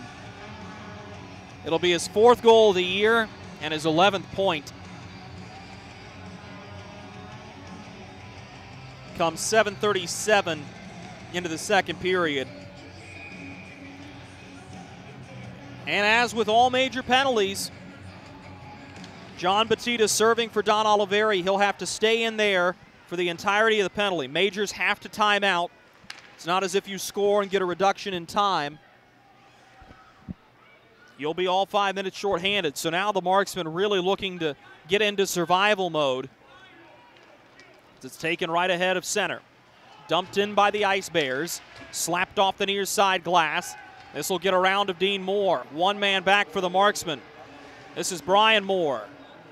Tried an off-angle shot to bank it off of Stead. Instead, it's a free clear, and here come the Ice Bears. Timofeyev turns to Jared Nash. Bottom of the near circle. His pass is blocked. The Marksman can't get it out. Dean Moore holds the line. Gives to the far point. Here's a wrist shot tipped on goal. A good play by Jared Nash, but he sent it high. Matt McNair getting to the puck for the Marksman will backhand at the length of the rink. All the way down it goes. Ice Bears pick up the puck here. The far face-off circle. They'll bring it directly up through center. Stick handling and driving. This is J.B. Baker. Feeds it to the point for Jason Price. Price swings it out to the far side wing. Here's a shot knocked down by Polowski. The rebound taken by Jarrett Cupp. And this will be flown all the way back. Just 1 minute and 30 seconds remaining in the major penalty to Don Oliveri. John Batista serving it for the Marksmen. Not quite standing in the penalty box yet as Polowski tried to help his own calls and clear. Taken by Taylor McCloy. Jason Price has him sized up. McCloy gets around Price, shovels a backhander off the catching side shoulder of Christian Stead, who keeps the puck out and the shutout bid intact. Brought ahead by Connor Graham, who will shoot it below the goal line in the attacking zone. Anthony McVeigh, who scored earlier, is the first man to it. Connor Graham pokes the puck free. The Marksmen swarm as this is Storman sending it around the near glass. He does just bounce it outside the blue line. J.B. Baker has to reset to Price at center. This is Dean Balsamo. Curls ahead of the red line into the attacking zone. Lays it to the far wing. Goes off the skate of Jared Nash. Colton Fletcher gets to the puck for the Ice Bears. Far face-off circle. Fletcher hanging on to it as he had hold of the stick of Brian Moore. Now a backdoor pass to the far face-off circle. Balsamo's bid denied. Now to Baker at the near goal post. Off of his skate and a free clear. Very rarely do you see a holding the stick penalty against someone who is carrying the puck. Fletcher may have gotten away with one there. Jared Nash feeds it up to the point. Knoxville will settle things down. Just 10 seconds to go on the man advantage. Batista up in the box. Behind the net, Sam Storman knocked the puck, but Rasmus Waxen Engback is there. Jarrett Cupp tied up with him. Jared Nash to the puck. Sends it to Dean Moore. Batista out of the box, chasing in. Batista side slides by his man. Now John Batista pokes it up ice. Could be a chance for the Marksman. He's got Moore going with him. Dinks, Moore! Oh, what a stop by Stead! Twice! Christian Stead on his head keeps the shutout bid alive with a huge save on Brian Moore at the near goal post. 9:08 to go in the second period. The Knoxville Ice Bears hold a 2-0 lead halfway through the hockey game. Look at our yard. So many anthills everywhere. Did you know that a single ant can live to be 29 years old? Really? Well, what about a married one? Seriously? But really, we need to fix the yard. St. Peter Pest Control handles all your mosquitoes, ants, spiders, cockroaches, and even rodents. St. Peter Pest Control provides full home pest protection and consistent treatment of ants and mosquitoes in your yard, too. At St. Peter Pest Control, we send all your bugs to see St. Peter.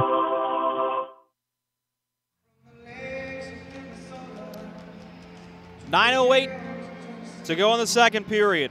Christian Stead with a save of the hockey game so far. John Batita came screaming out of the penalty box. Did a loop to the far defensive corner, picked up the puck, chipped it around his man, and was stride for stride with Brian Moore, who got around his defender and was one-on-one with Stead from the top of the face-off circles in. Made an unbelievable move, and Christian Stead got a toe on the breakaway bid and then smothered the rebound. Huge stop to keep his team in the driver's seat, 2-0. So we tick down below 9 minutes to go in the second period. Puck is taken at the far boards by the Marksmen. They'll drift back into neutral ice before moving to Alex Renault in the near wing. Renault feeds it ahead for Taylor McCloy. His shot stopped by Stead, but it knocked him off balance as he tried to beat him 5-hole from an off angle on the near side. 8:41 to go in the second period, and Christian Stead is turning into more of a defensive weapon than anything. Personally, I expected Jimmy Parita to get the start tonight, but Stead has had a penchant for keeping the Marksmen at bay.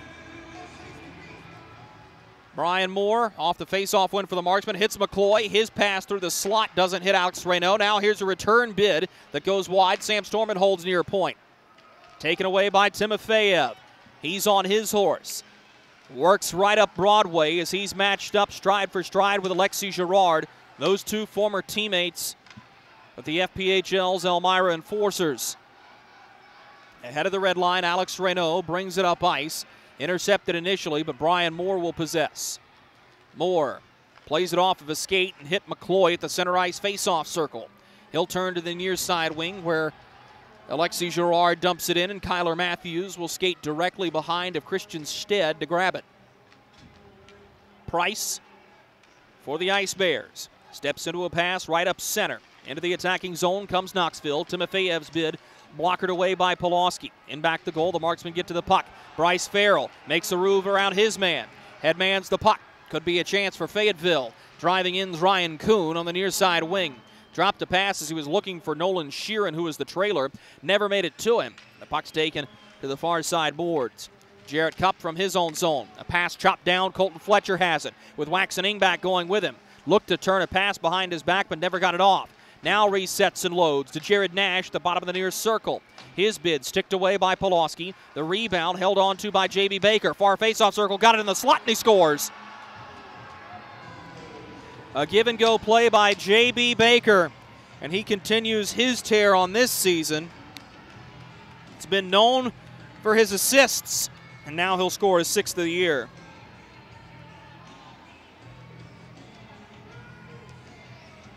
.7:10 to go in the second period.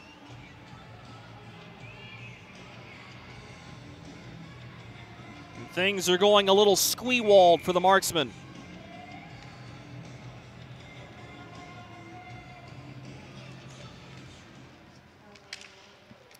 After a scoreless first period, Knoxville finds the offense, and the onus on the Marksmen to figure out a way to get back into the hockey game.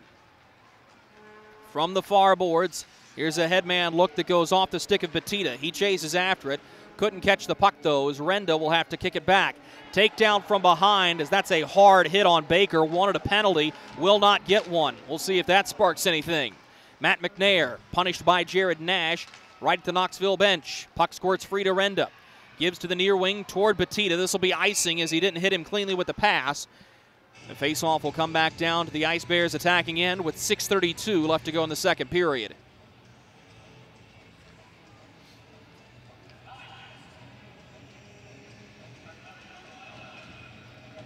Jason Polowski will tend to his blocker side. Matt McNair will take the draw for the Marksmen. It's pushed back by McVeigh to the point, and Dean Moore. His bid goes off a skate of McNair. 3-on-2 for the Marksmen if they hurry. McNair to Petito on the near wing. Slaps it toward the front of the net. McNair unable to catch up to it, and Dean Balsamo has it on the far side for Knoxville. Balsamo bringing it up ice. Carries it down the far wing. Backhands toward the front of the net as he was looking for Connor Graham. Picked back up by the Marksmen. The near side boards. Carter Struthers reaching after it. It's taken instead by Renda. He turns and finds Struthers at the far face-off circle. He'll headman the puck. Nobody there for the pass, and this will be icing against Fayetteville with 5:55 to go in the second period.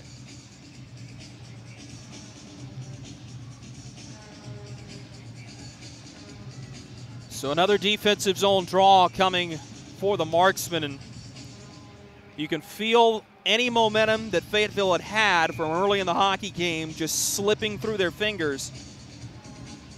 And it's tough. It's very, very tough. This is a Knoxville team that is not fun to play against as the puck is taken from right in front of Polowski. And they will lean on you and they will grind against you, and ultimately this is how it works. It seems like you blink and you're trailing by 3. Behind of Christian Stead, the Ice Bears will start things up. Brian Moore is the single-man pressure. Through the middle of the rink, the Ice Bears will begin on the breakout. Carried ahead by Steve Leonard. Gives into the slot as he was looking for Fletcher. His shot goes wide of Polowski and back behind the net. Scooped up by the Fayetteville Marksmen, and here comes Alex Reynaud. Cross-ice pass intercepted by Fletcher. Turns and gives to the first man ahead, and he'll dump to the near corner. Fletcher tried to knock it down for Timofeyev. Fletcher crashes. Timofeyev will dump it in. Fletcher reaching up at his face. He'll get off for the bench. Timofeyev clubs it back toward the front of the net. Intercepted by McCloy. Headmans the puck for Brian Moore, but Timofeyev knocks it away from him. 4:40 to go in the second period as this puck's brought ahead by Palmerville. To Waxen Ingback. His drive kicked out by Polowski. The rebound in the near corner. Brian Moore drops the puck to begin the breakout to Nolan Sheeran. Cross-ice pass for Bryce Farrell. He's got the puck. Farrell looking for a lane, taken away from him by 3 converging defenders led by Jared Nash, but we're going to get a penalty at the end of that sequence. Tell you about it when we come back. 4:21 to go in the second period. Marksmen trailing the Ice Bears 3-0.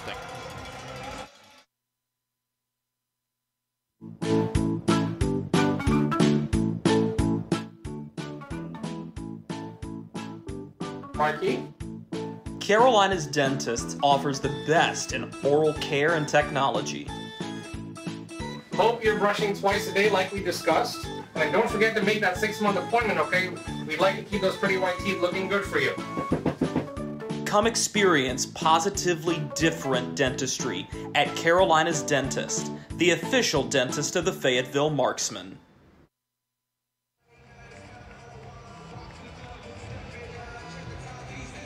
First time the Fayetteville Marksmen will be on the St. Peter Pest Control power play this afternoon. It's Jared Nash for hooking. Comes late here in the second period. Official time of the penalty will be 15:39 into the second period.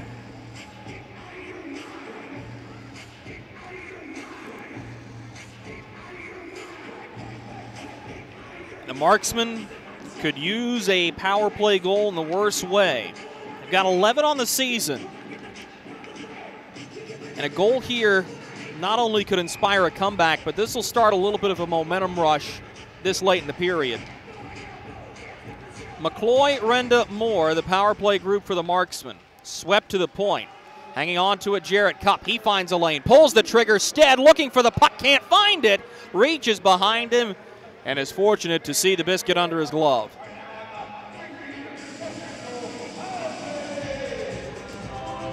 Sometimes it's better to be lucky than good, and Christian Stead gets bailed out on a puck that ricocheted around between his pads, but doesn't make it across the goal line.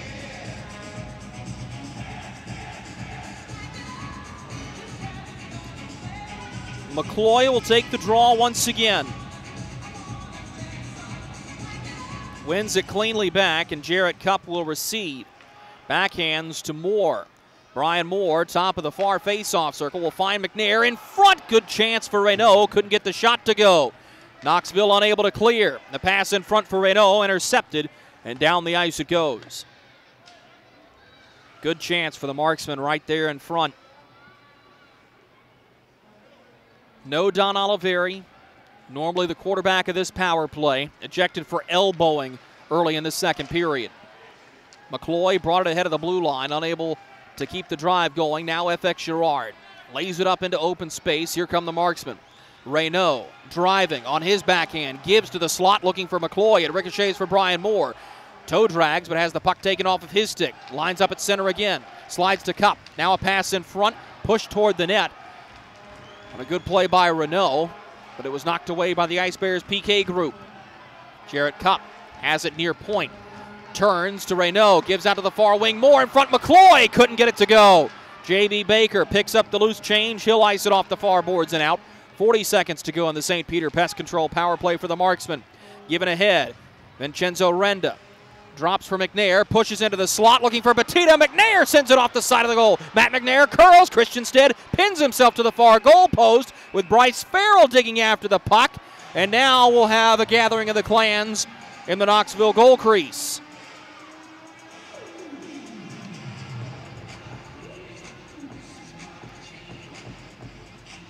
Good chances for the Marksmen on that last sequence. If you want to bring a group out to a Marksman game this season, you can call our offices at 910-321-0123 and ask about our specialty group rates for groups of 10 or more. Bring your Sunday school class, office group, any party, and have a good time at a Marksman game. That's 910-321-0123. Face-off won by Fayetteville as Sam Storman has it at the far side point. A pass to Renda will eventually make it to him, but not before it was influenced by Rasmus Waxen-Ingback. Now a chance McNair on his backhand, pushes it just wide of the net. Delayed penalty upcoming. It's going to go against Knoxville, and the Marksmen are going to have 12 seconds of 5-on-3 time.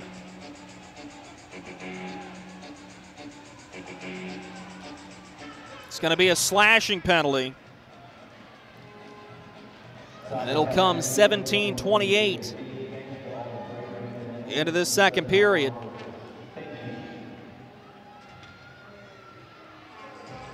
Guilty party is Kyler Matthews.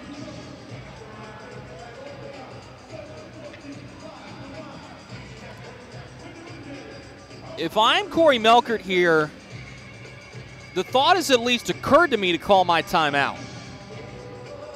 Because 12 seconds is just enough time that you get a face-off win, pass a couple times, find a quick shot, and maybe try to go 2 for 1.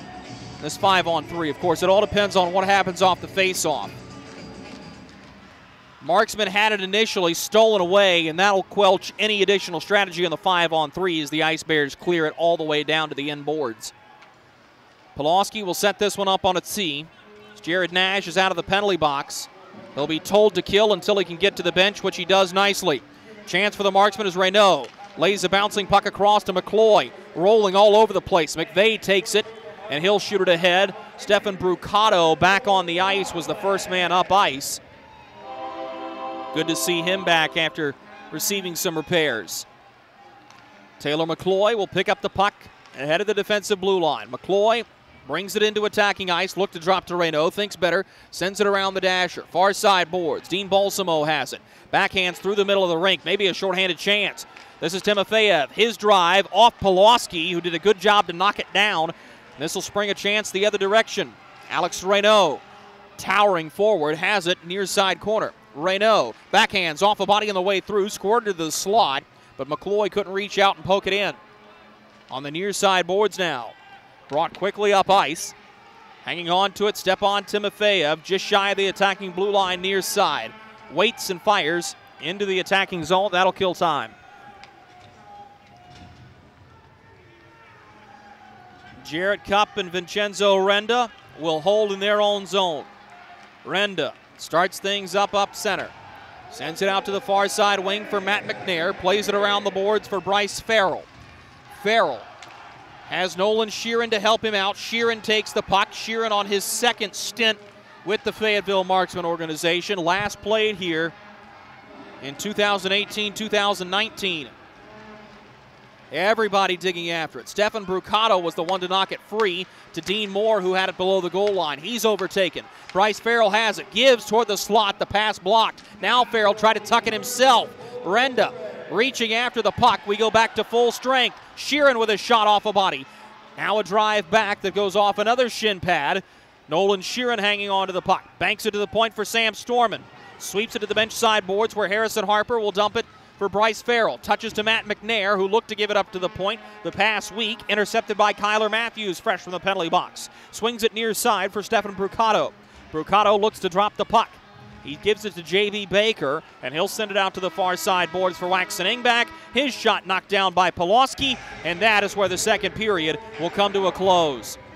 The Ice Bears take the lead in shots on goal as they put 13 on to Jason Polowski in the second period. The Fayetteville Marksmen put 10 on to Christian Stead. But where it matters, the Ice Bears lead 3-0 through 40 minutes of play. Let's step aside for these messages from our corporate partners. Coming up in our second period intermission report, we'll take a couple of your listener-submitted questions during our Ask the Voice segment and put this game on reset for you to this point. This is Fayetteville Marksmen Hockey.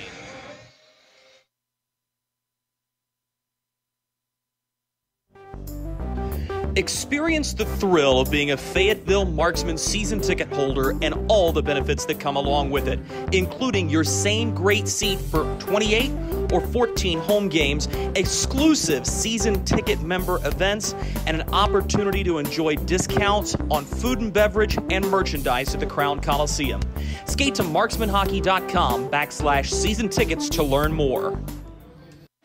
Welcome to Freddy's. How are you guys doing? Meetings. Lunch meetings all week, all salads. Bean salads. Quinoa salads. Heirloom salads. Frisee salads. Sometimes a guy needs a Freddy's Original Double, Chicago Dog, and a Turtle Sundae. Make that 2, please. 3. Absolutely. If it's gonna be bad, it better be good. Being bad never tasted this good. Freddy's, the experience that puts a smile on your face and the taste that brings you back. Something big is coming. Something so big, it'll change the world of chicken sandwiches.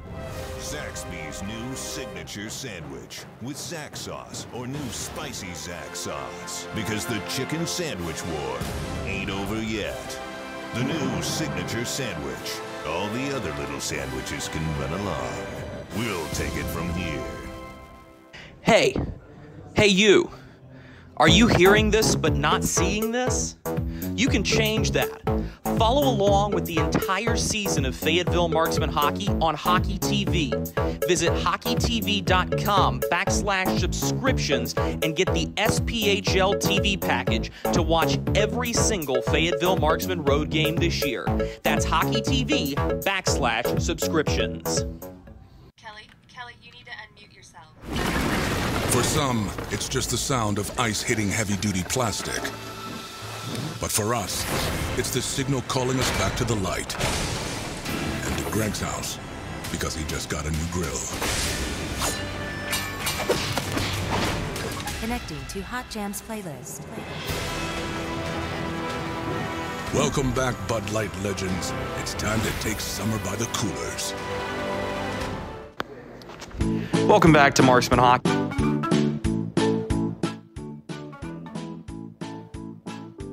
Mikey? Carolina's Dentist offers the best in oral care and technology. Hope you're brushing twice a day like we discussed. And don't forget to make that 6-month appointment, okay? We'd like to keep those pretty white teeth looking good for you. Come experience positively different dentistry at Carolina's Dentist, the official dentist of the Fayetteville Marksmen.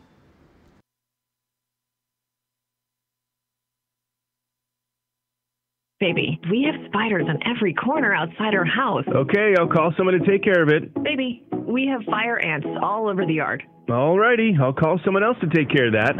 Baby, these mosquitoes, they have got to go.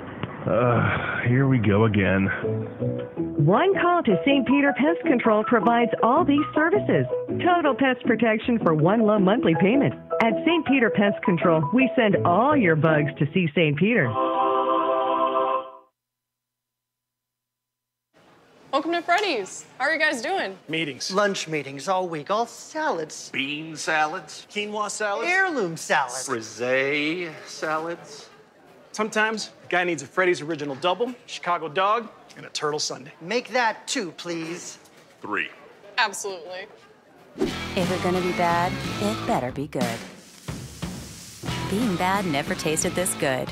Freddy's, the experience that puts a smile on your face and the taste that brings you back. Something big is coming. Something so big, it'll change the world of chicken sandwiches. Zaxby's new signature sandwich with Zax sauce or new spicy Zax sauce. Because the chicken sandwich war ain't over yet. The new signature sandwich. All the other little sandwiches can run along. We'll take it from here.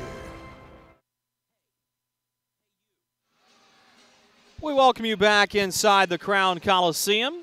Drew Blevins alongside you in the second period once again proves to be a bugaboo for the Fayetteville Marksmen. And I really thought the Marksmen did a nice job creating some momentum in the first period. They hung in there with a Knoxville team that is known to be able to score and score in bunches. And then all of a sudden the game turns on a dime when Anthony McVeigh puts the puck in the back of the net from the far side face-off circle. His goal comes 4:01 into the second period for McVeigh. It is his 8th goal of the season and his 17th point. And as we told you, Knoxville is a group that has a lot of weapons at a lot of different levels. It's not just a top-line attack. It's a group that can score on all 3 lines. They've got enough danger at the point that you've got to respect what's coming from the blue line. And then Don Oliveri takes the elbowing major, ejected from the hockey game, and I think more so than anything, Stefan Brucato having to go off for repairs, and the fact that the puck was on the other side of the ice when he hit him, it's where you get stuck if you're Oliveri. And ejected from this contest, he was clearly frustrated and went off into the locker room in a huff, punched the back door, emotional as he was ejected from the contest. So now you find yourself, if you're the Marksman, down a man for the rest of the game. You don't know if there's going to be any suspension for the elbowing major, but having to kill the penalty, the Marksmen are unable to do it as Stepan Timofeyev gets the puck in the high slot and scores. That makes it 2-0, and then not 3 minutes later, J.B. Baker on an even strength marker puts the puck in the back of the net. And for Knoxville, 3 goals on 13 shots is a percentage that not only are you going to live with, you're going to be very happy with.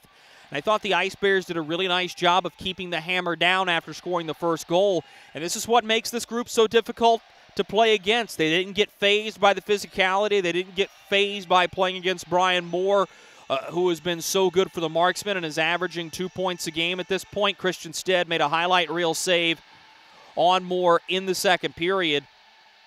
For the Fayetteville Marksmen, chances late, 5-on-3 for, granted, just 12 seconds and more back-to-back power plays than anything else.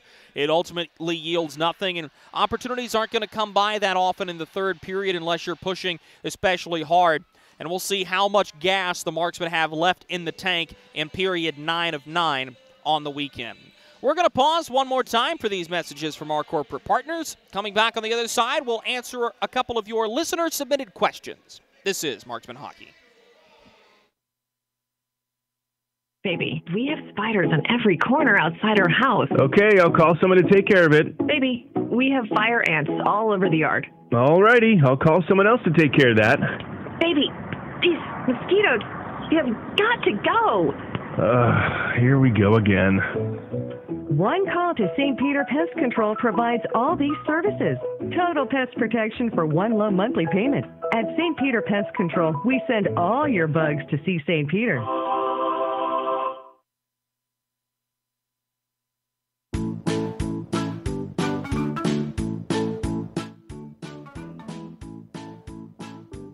Marky.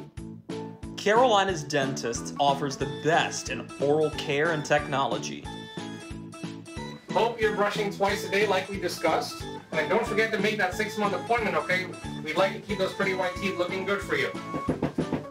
Come experience positively different dentistry at Carolina's Dentist, the official dentist of the Fayetteville Marksmen. Experience the thrill of being a Fayetteville Marksmen season ticket holder and all the benefits that come along with it, including your same great seat for 28 or 14 home games, exclusive season ticket member events, and an opportunity to enjoy discounts on food and beverage and merchandise at the Crown Coliseum. Skate to marksmanhockey.com/season tickets to learn more. Welcome to Freddy's. How are you guys doing? Meetings. Lunch meetings all week, all salads. Bean salads. Quinoa salads. Heirloom salads. Frisee salads. Sometimes a guy needs a Freddy's Original Double, Chicago Dog, and a Turtle Sundae. Make that 2, please.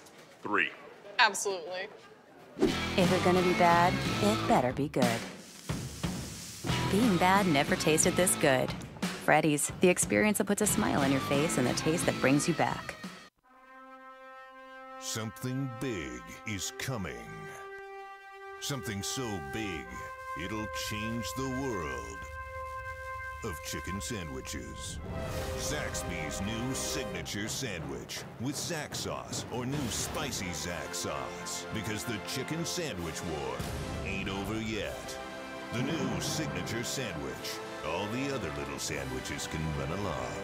We'll take it from here. Hey you. Are you hearing this but not seeing this? You can change that. Follow along with the entire season of Fayetteville Marksmen hockey on Hockey TV. Visit hockeytv.com/subscriptions and get the SPHL TV package to watch every single Fayetteville Marksmen road game this year. That's hockeytv.com/subscriptions. Kelly, you need to unmute yourself. For some, it's just the sound of ice hitting heavy-duty plastic. But for us, it's the signal calling us back to the light. And to Greg's house, because he just got a new grill. Connecting to Hot Jams playlist. Welcome back, Bud Light legends. It's time to take summer by the coolers. Welcome back into the broadcast booth of the Crown Coliseum. Drew Blevins alongside you on the Marksman Radio Network and Hockey TV. Time for our Ask the Voice segment where we answer a couple of your submitted questions. If you want to have a question answered on a future edition of Ask the Voice, all you have to do is email me at dblevins, that's DBLEVINS, at marksmanhockey.com with your name, where you're listening from, a good question about hockey or the Marksmen. Our first question will come from Casey. Casey is listening in nearby Hope Mills. Casey wants to know what makes a hit considered to be boarding. That's a fantastic question because boarding, to be a call that is not uncommon but not altogether common as well, it's one of those middle-of-the-road penalties that you might see, you might not.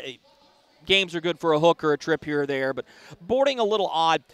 The jargon of the rule book says an unnecessarily violent collision into the boards, and I think that's kind of a catch-all phrase. Most of the time you will see boarding called on a hit where a player leaves his feet to launch into another player. That's the unnecessary violence. The other time you'll see boarding called, 9 times out of 10, is when you get a hit to the back of another player where they're turned square to the boards and you hit them right between the numbers. That's actually why in USA Hockey, bantams and midgets and age groups that are checking typically have a stop sign on their back to remind younger players not to hit somebody when you see the numbers. But that is the textbook definition of boarding. Our other question comes from Scott, who's listening in Wake Forest, North Carolina. Scott near the Triangle wants to know, in what situations is a penalty shot awarded? Great question, because for what it seems like it should be so simple, you take away a breakaway opportunity, it should be a penalty shot, right? It's not quite that simple. there are a couple of criteria to meet for there to be a penalty shot. One of them is the player has to be going right up the middle of the ice between the hash marks of the face-off circle. If he gets there and he's going right up the middle, that's criteria one.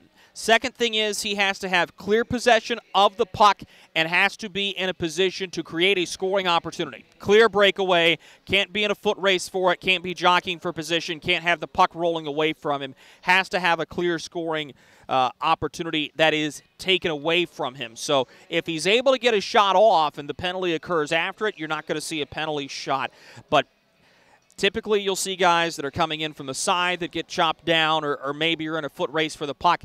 Tripping penalties, hooking penalties, impediment penalties, whatever you may have in that case, but have to be going right up the ice, have to have control of the puck going in, and have to have a clear scoring opportunity taken away for there to be a penalty shot awarded. Thank you so much to Casey, and thank you so much to Scott for their questions. Again, if you want to have one of your questions answered on a future edition of Ask the Voice, all you have to do is email me, dblevins, that's D-B-L-E-V-I-N-S, at marksmanhockey.com, with your name, where you're listening from, and a good question about hockey or the Marksmen. Let's pause one more time. We'll be right back to take you around the world of sports. This is Marksman Hockey.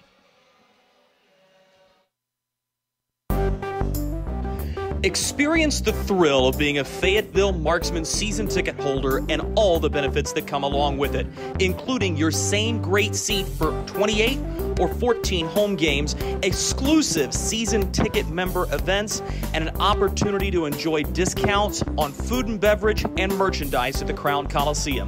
Skate to marksmanhockey.com/season tickets to learn more. Welcome to Freddy's. How are you guys doing? Meetings. Lunch meetings all week, all salads. Bean salads. Quinoa salads. Heirloom salads. Frisee salads. Sometimes a guy needs a Freddy's Original Double, Chicago Dog, and a Turtle Sundae. Make that 2, please. 3. Absolutely. If you're gonna be bad, it better be good. Being bad never tasted this good. Freddy's, the experience that puts a smile on your face and the taste that brings you back. Something big is coming. Something so big, it'll change the world of chicken sandwiches. Zaxby's new signature sandwich with Zax sauce or new spicy Zax sauce. Because the chicken sandwich war ain't over yet. The new signature sandwich. All the other little sandwiches can run along. We'll take it from here. Hey you. Are you hearing this but not seeing this? You can change that. Follow along with the entire season of Fayetteville Marksmen Hockey on Hockey TV. Visit hockeytv.com/subscriptions and get the SPHL TV package to watch every single Fayetteville Marksmen road game this year. That's hockeytv.com/subscriptions. Kelly, you need to unmute yourself.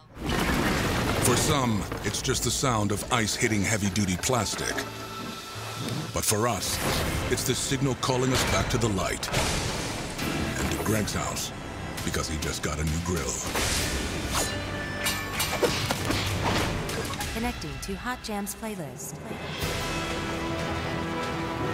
Welcome back, Bud Light legends. It's time to take summer by the coolers. We welcome you back inside the Crown Coliseum. Let's go for a quick spin around the world of sports. As we told you, we'd tell you, this will make the Tennessee fans happy, as the Volunteers will be heading just down the road a little further west to Nashville to take on Purdue in the Music City Bowl. NFL games that are in action right now. The Washington football team leads the Las Vegas Raiders 7-0, with the Raiders having the football in their own territory, just starting the second quarter from Vegas. Rams are up 10-7 on the Jaguars in the second quarter from L.A.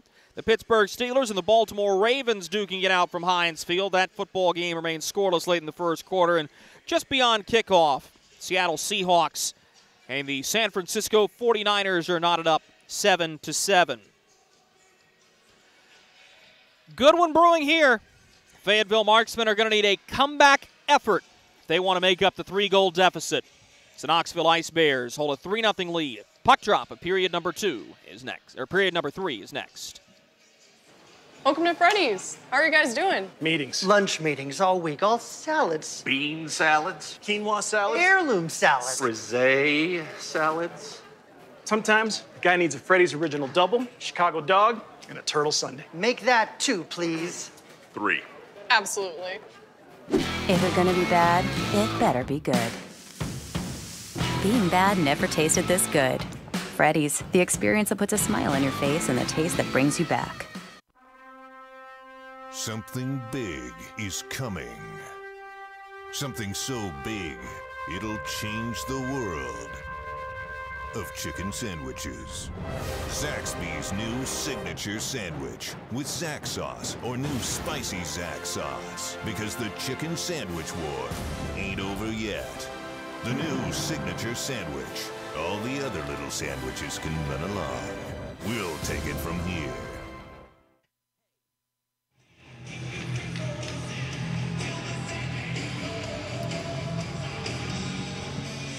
Welcome back to the Crown Coliseum in the All-American city of Fayetteville, North Carolina. Drew Blevins alongside you on Marksmen Radio Network and Hockey TV.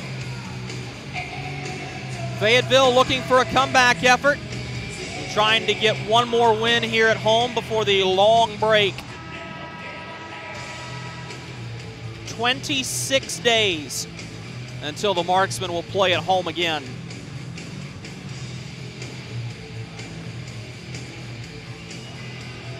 They'll be going from right to left across your radio dial in the red, white, and blue specialty uniforms.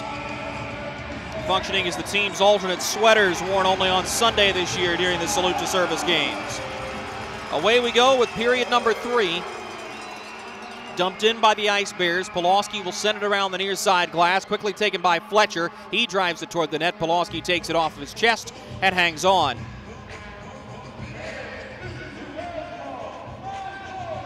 Fans energized in this one. Good crowd on another Salute to Service Sunday.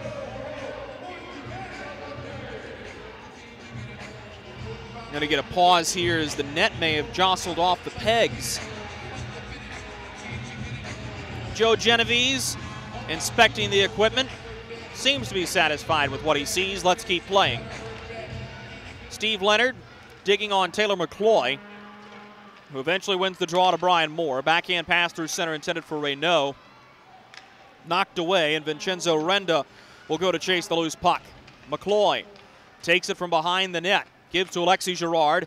Finds Reynaud on the far side boards. Sent all the way ahead. Brian Moore in a foot race for it. This is icing.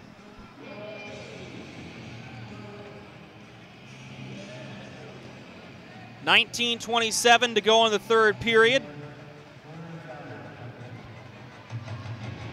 With the race for third place in the SPHL on the line. As we told you, this is the only game in the SPHL tonight, so the Marksmen will come away no worse than fourth, which is where they already are.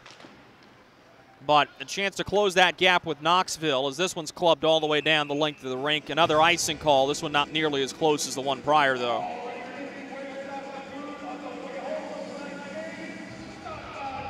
So back down to the end of Jason Polowski, the product of Minnesota State. 18 saves in the game thus far for Polowski. Christian Stead hanging on to a shutout bid and looking to keep intact the perfect 3-0 record. False start off the draw as Jared Nash rushed in. That was egregious enough to force a change of center. Balsamo will come in to take the draw.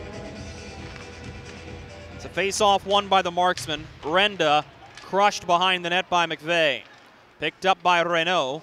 Cannot get around Balsamo, who feeds it back in. The Marksmen return fire up through attacking ice. It'll be Kyler Matthews to grab possession. Sends it down the near wing boards. Renda up through the middle of the rink. Reynaud chips it in. Going back to get it, the Ice Bears will take it directly behind of Christian Stead. Out to the far boards and quickly push forward. McVeigh will touch wide for Balsamo. He lays it forward, rolled on to Polowski, who catches it up in the air and will hang on for a whistle with 18:44 to go in regulation.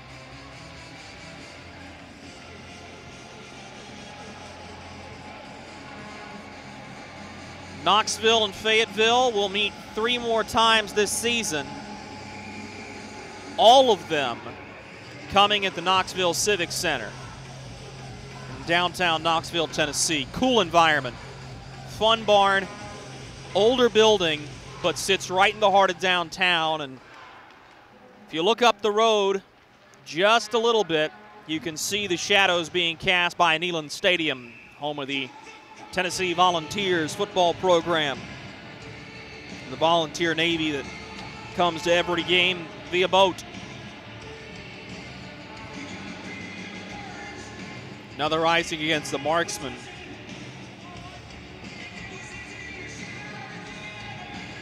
Corey Melkert seems somewhat energized, realizing, though, that this break is going to give the Marksmen a chance to really get right. And they'll be going against a Macon group and a Birmingham group that have struggled against teams with solid offenses. Macon yet to beat the Marksmen this season, did take a standings point off of them way back on their home opening night, October 29th. Birmingham won in a wild shootout, 8-5 in Pelham, Alabama, the last time the Marksmen found themselves down there. Batita knocks Palmerville. This is backhanded to Sam Turner. Brings it up for J.B. Baker. Baker will skate it ahead of the attacking blue line. Hanging on to the puck here. He gets lined up by Farrell, but gets rid of the puck before Farrell could finish him. Also thought that was a good job by Farrell to realize Baker had his head down and not take a penalty for blowing up a guy that wasn't looking. Farrell will pitchfork this into the zone. On net to Stead, who will play it behind the cage. Near wing boards, Colton Fletcher unable to get the puck away from Alexi Girard. He'll play it to the far side for Ryan Kuhn. Backhanded low for Farrell. The pass intercepted. Brought back up ice by Graham, but he loses possession. Farrell, top of the near face-off circle, kicks it to the far wing that was Kuhn, and his bid misses. Right back in front. A chance goes wide. Nolan Sheeran pushes the puck just wide of the far goal post. Instead keeps the shutout bid intact. We're going to get a whistle for a hand pass called on the far side of the rink. 17:09 to go in the third period. 3-0 Ice Bears. And now you're getting to see Knoxville have an opportunity to really sit on a lead. And for Jeff Carr and company, as we say about every team, it's important to be able to win in different ways. Explode for a period, sit on the lead, go on the attack. Sometimes it can just be cathartic to railroad a group, and Knoxville got a 9-0 win over Macon a couple of weeks ago. But this Ice Bears team has it put together, and they believe that they're in a position to do something special this year, and who's to tell them otherwise as they just continue to find a way to win hockey games. Takedown at center, no penalty as McNair got upended. Rolled in on goal by Taylor McCloy. We'll get another offensive zone draw for the Marksmen. Crowd wanted a penalty right there at center ice as McNair took a spill.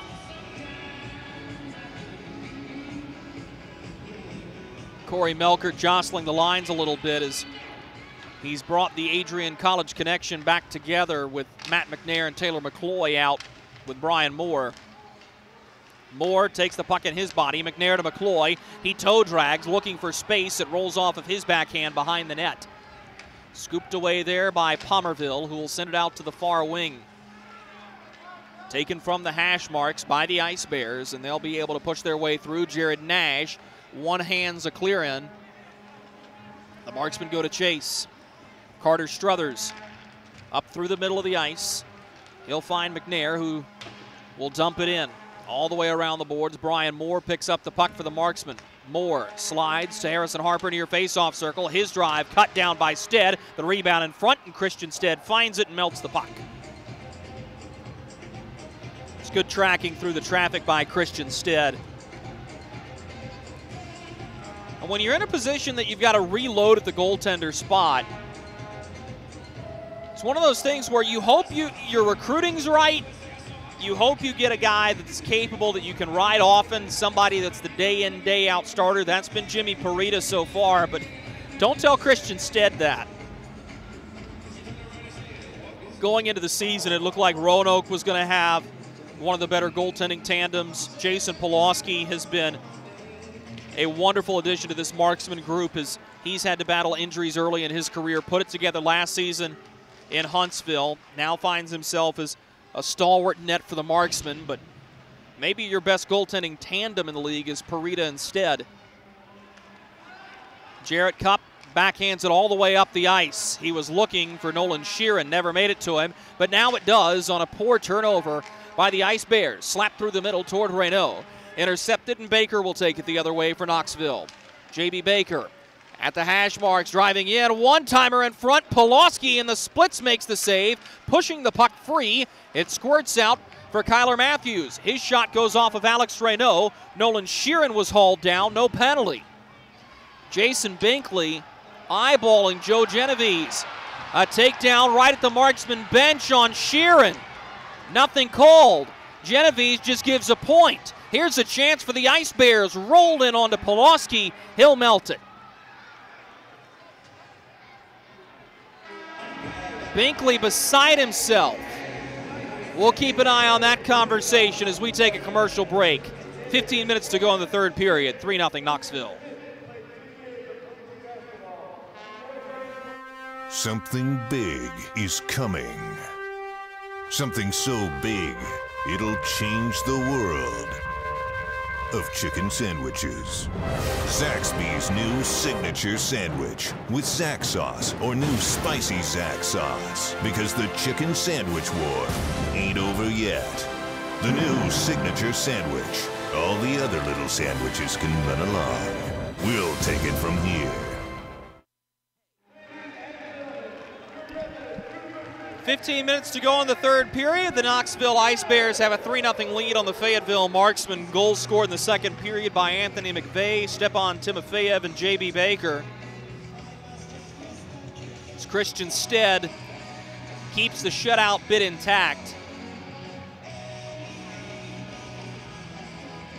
Joe Genovese heard an earful from Jason Binkley, the Marksman assistant coach, at the break. And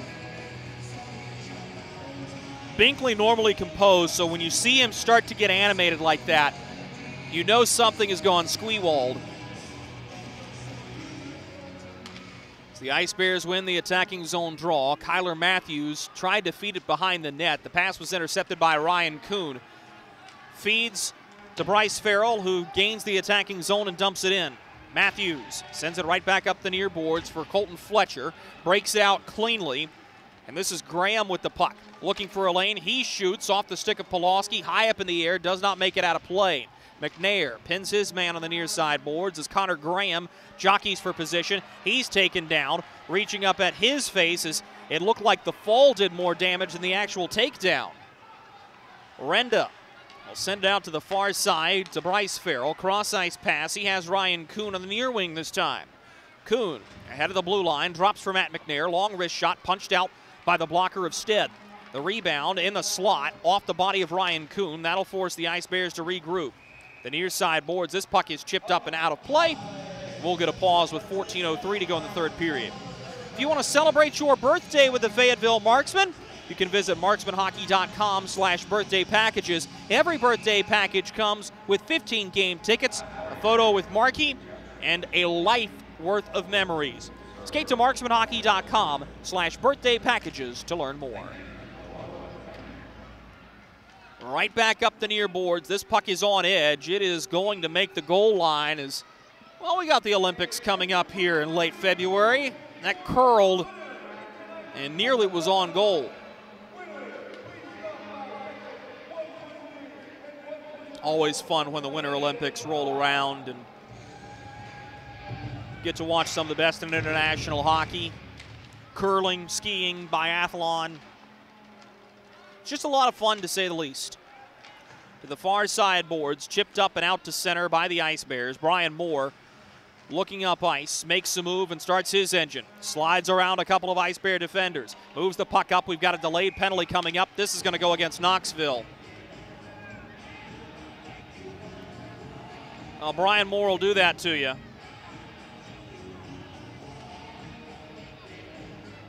And we'll see who the guilty party is.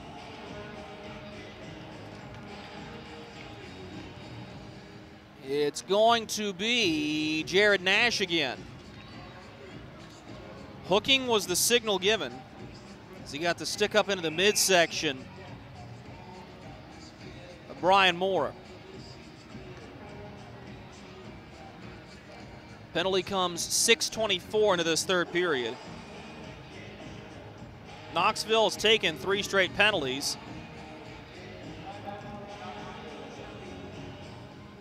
And the Ice Bears want to talk this over. That's strange. I'm not sure why Jeff Carr would call his timeout there. But nonetheless, Knoxville is the one to take their timeout. That'll give us a chance to talk about what happened in the second period. 4:01 into it, Anthony McVeigh scores. For McVeigh, his 8th goal of the season. Just 3 minutes later, Stepan Timofeyev on the major power play slides the puck through the legs of Jason Polowski. And then J.B. Baker, 12:50 into the second period, makes it 3-0. Marksmen break the huddle first. Jeff Carr draws up his defensive strategy here on the penalty kill.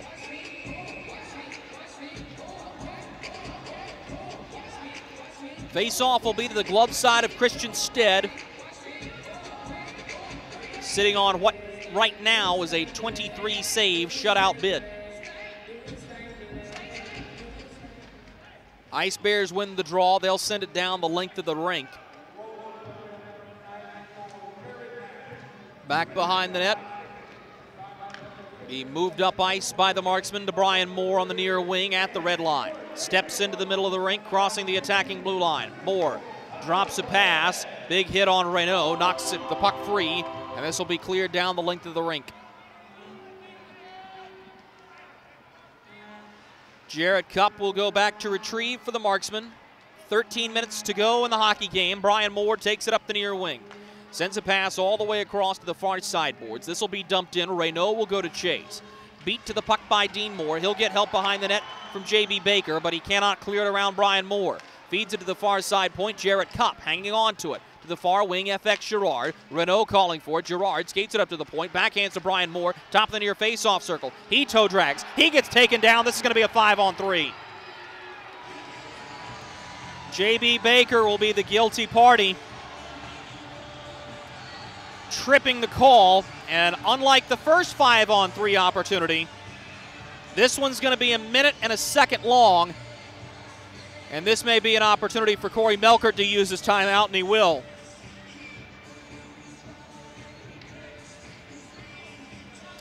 Tripping against J.B. Baker. Time of the penalty, 7 minutes, 24 seconds. Into the third period. And here it is for the Fayetteville Marksmen.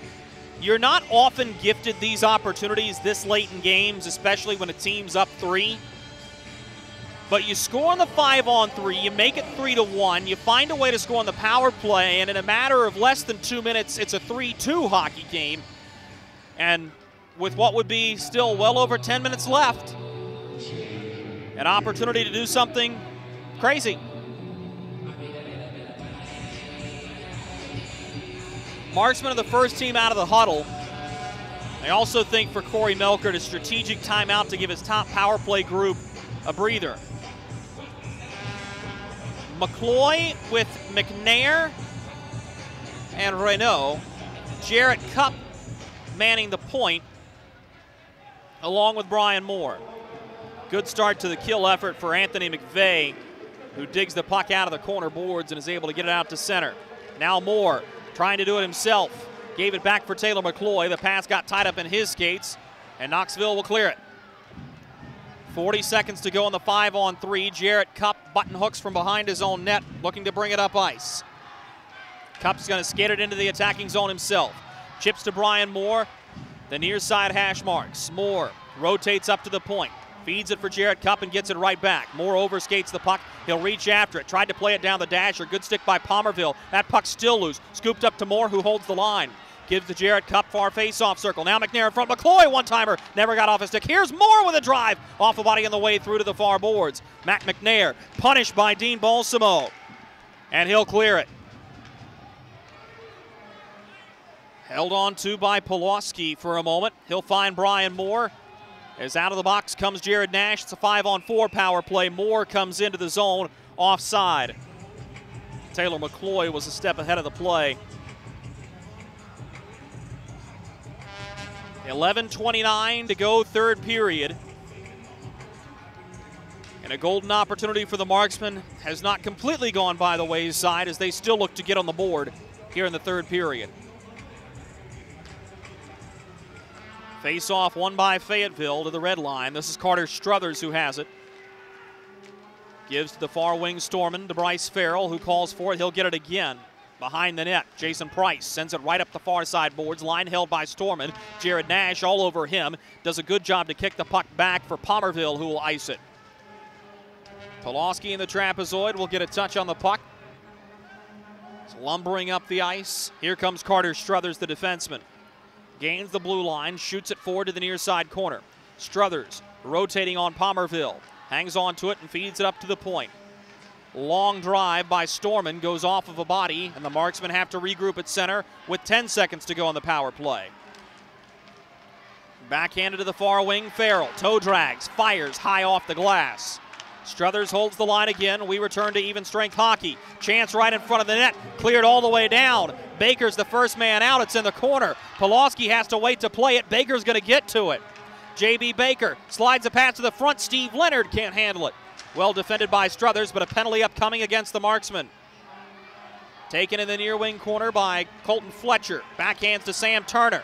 Turner gives across to Jason Price. He'll hang on to it. Gives to Sam Turner. Fakes the shot. Price now rotating again. Shot goes off of a body. Connor Graham's going to regroup with it. Drops to Sam Turner, who has Dean Moore back there with him. Sends instead to the winger. Delayed penalty. This is going to extend the man advantage time for the Ice Bears as they're 6-on-5 with no Christian Stead. From behind his own net, Colton Fletcher brings it up. Sends a headman pass all the way up ice. We get a whistle. And the Marksmen are going to go onto the Freddy's penalty kill when we come back.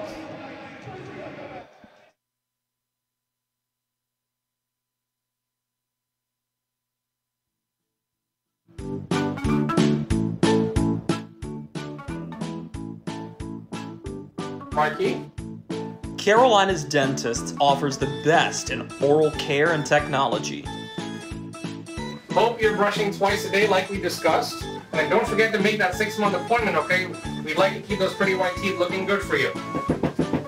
Come experience positively different dentistry at Carolina's Dentist, the official dentist of the Fayetteville Marksmen. Nolan Sheeran for hooking 10:25 into the third period. The Marksmen, for the second time in the game, go to the Freddy's frozen custard and steak burgers penalty kill. Anytime the Marksmen are at home and a penalty is killed, everyone in attendance wins free custard courtesy of Freddy's.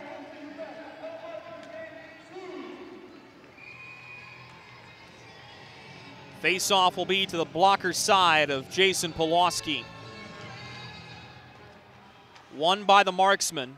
It's been a good kill for Fayetteville so far in the season. Came into the game ranked 5th in the league. Brought quickly up ice, shorthanded chance for McCloy. Driving on his backhand, he'll button hook and feed it back to Carter Struthers, who receives. Shot all the way down the length of the ice. Instead will be in his trapezoid to play it. To Sam Turner near wing, hard spill behind the net from Matt McNair, who broke his stick on the play. Has to drop it and get off for a new twig. Backhanded to Rasmus Waxen-Engback. Cross-ice pass as he was looking for Dean Moore. Dean Moore hanging on to the puck. Sends it to the far side boards and now up to the near point. Turner rotates to the middle. Fires a wrist shot off the far goal post. Dean Moore to the rebound. Hanging on to it, stick handles, winds, fires, and misses wide of the far post. Turner holds the line, pulls the trigger, pinballing puck in front. Everybody swiping at it, everybody whiffs, and FX Girard skates into the safety of center. With a minute gone by in the penalty kill effort, drops the pass to Jarrett Cupp, leaves it in space for Brian Moore. Moore will try to do it himself again, finds Sam Storman near face-off circle. His shot goes off the stick of Sam Turner. Jarrett Cupp now slides a pass into the middle. Backhanded, high up in the air. The referee kicked the stick back up toward the blue line, and now he'll pick up the loose change, or at least try. Shot on goal. Polowski sticks it away. Anthony McVeigh sends it to the far corner. Dean Balsamo rotates to the point. Jason Price from the far side point finds Balsamo. He'll drive in. Dean Balsamo rotating. Leaves for Stefan Brucato behind the net. Brucato feeds to Jason Price, far point. Gives to the near side face-off circle. Balsamo, cross-ice pass. Now Price has a lane. He shoots. Kicked out by Polowski. The rebound jockeyed for by Matt McNair. Penalty comes to a close. We return to 5-on-5 hockey. Brucato back behind the net. On his backhand, will now forehand all the way around the kick plate. Had Balsamo there. Marksman will get possession as Moore pushes it forward to Nolan Sheeran out of the penalty box. 2-on-1 defensively. Sheeran cutting in, Price having none of it. The puck rolls to Christian Stead. He'll freeze with 7:15 to go in the hockey game.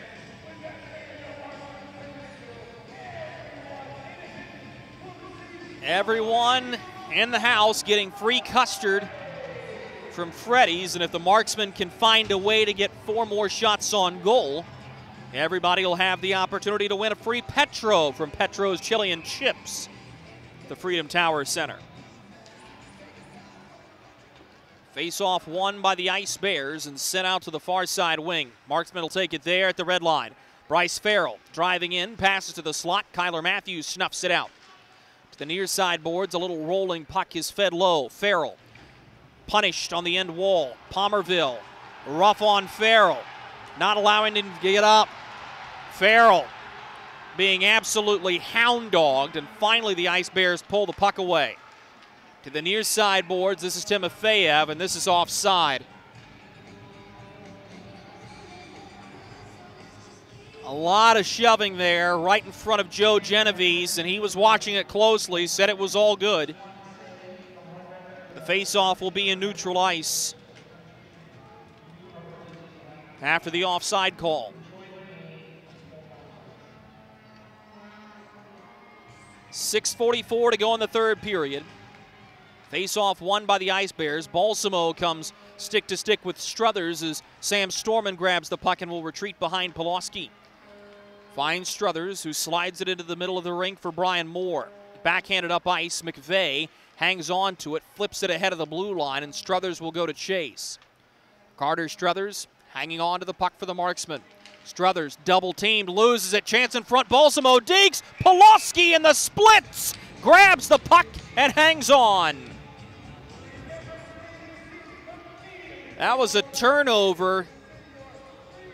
4 feet in front of the Marksman net. Balsamo went in, and now we've got to keep an eye on Jason Polowski.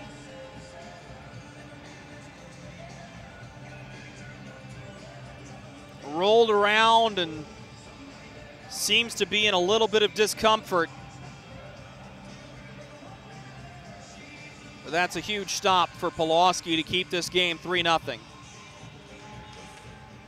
Face-off won by the Ice Bears. Pushed to the point. Sam Turner whacks at it. Ryan Kuhn forges through the contact. Lost the puck at the blue line before it's rimmed right back in by Jarrett Cupp.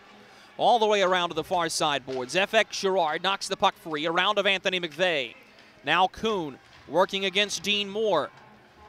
Ryan Kuhn and FX Girard hanging on to the puck against Dean Moore and Anthony McVeigh. Everyone kicking after it. Finally jostled free. Girard had it, lost it. McVeigh takes the puck for the Ice Bears. 5:40 to go in the hockey game. He'll lay it down the far side boards. Jarrett Cupp retrieves in his own end. Starts his engine, skates around of Rasmus Waxening back. Brought ahead. Cupp lays it off the far side boards to the far corner. Spinning out of trouble. A rolling puck taken by Balsamo. An awkward spin around the net by McCloy, who seems to be laboring. McCloy turns and gets off on a change. Waxen Ingback will dump it in. Jarrett Cup the first there. Loses the puck to Waxen Ingback. Brucato comes in to knock the puck free. And now Matt McNair will take it for the Marksman from behind his own net. Starting his engine, J.B. Baker tries to give him a shove. Can't catch up to him. Here's a shot smothered by Christian Stead. 4:56 to go in the third period. 3-0 Ice Bears. We go down the stretch when we come back. Look at our yard. So many anthills everywhere. Did you know that a single ant can live to be 29 years old? Really? Well, what about a married one? Seriously? But really, we need to fix the yard.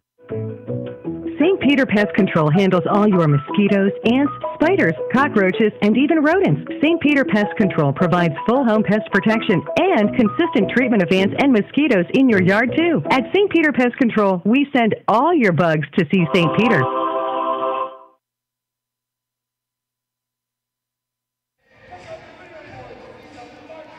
.456 to go in the third period. The Knoxville Ice Bears leading the Fayetteville Marksmen by a count of 3-0. Every goal scored in the second period.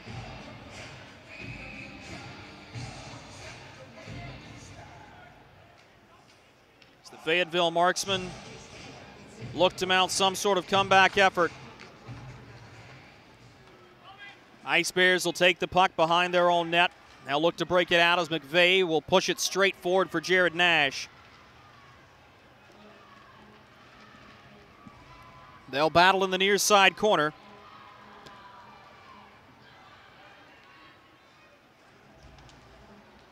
Bodies colliding back behind the net.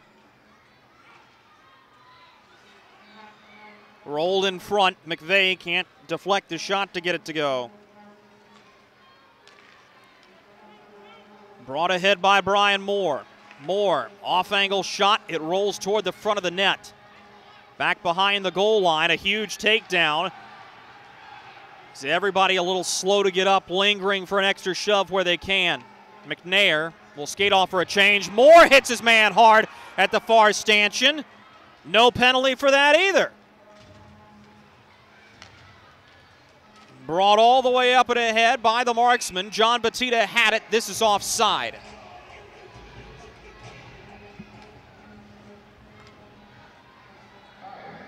.350 to go in the third period. 3-0 Ice Bears, and it's been rough and tumble here in the last 5 minutes, both sides. Brought in by Bryce Farrell. He fires a shot that goes off of a stick high off the glass. Rebound picked up by the Marksman in the form of Nolan Sheeran. Batito will come to try to dig the puck free. This will come all the way back out, and Sam Storman will gain possession. Gives to Carter Struthers up the near wing board. Struthers pushing his way forward. Gave to Batito, who will forehand it into the zone. A little rolling puck will eventually be scooped up by J.B. Baker. Gives it up for Brucato. He drives in, toe dragging, looking for a lane. Never found one. Struthers knocks the puck free. The Marksman will be able to get it out, and Alex Pomerville will go to chase. Pomerville sends a pass up off of a stick. Taken by Moore as he drives forward with the puck. Sent off the near side glass. Colton Fletcher going to chase. One-handed back up the ice by Vincenzo Renda. Skated ahead by Ryan Kuhn. He gets tied up from behind by Steve Leonard. Sent to the near wing. Here's a shot from Colton Fletcher off the end wall. Dean Moore will play it behind the net for Connor Graham. Graham tied up there as Renda works on him. Renda hitting the near side corner, knocks the puck free as it comes around to the far corner. Connor Graham loses possession of this one. Sheeran sends it up off the boards. One-man pressure as Kyler Matthews holds for the Ice Bears. 2:20 to go in the third period. Brian Moore pushes his way forward. Moore driving into the backhand. Stead says no. Looking for the rebound. Can't find it. Cleared up to the blue line and just back out to center. Christian Stead has played a fantastic hockey game in the Knoxville net. He's been good. Colton Fletcher winds and fires. His bid blocked on the way through. So it'll be brought back the other way by Alexis Girard.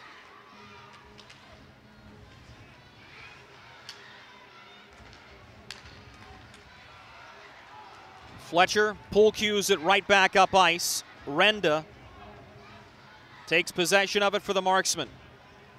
Harrison Harper, forward of Jared Nash, poked back, and McVeigh sends a pass to the far side. That goes off of Harrison Harper, minute 30 to go. Dumped in behind the net. Jason Price sends it across to the far boards. Hard takedown. This could be a breakaway chance for Dean Balsamo. He's in, holds. Polowski says no. Big rebound. Polowski lost his goal stick. Behind the net now. A toe drag. Brucato sends it off the crossbar with a minute to go in the hockey game.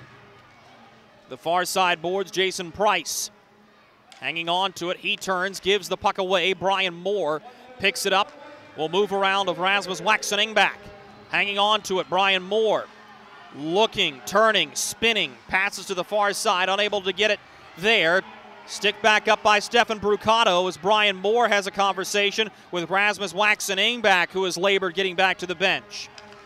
Not sure what precipitated this, as he's been double in pain and struggling just to get over the bench. 30 seconds to go in the hockey game. Christian Stead looking like he'll have a shutout bid unless Matt McNair can get something to happen here. Dumps it in around the boards. 15 seconds to go. Here's a drive from Struthers, misses wide of the near goal post. Out on the far side board, slid to the middle, back behind the net.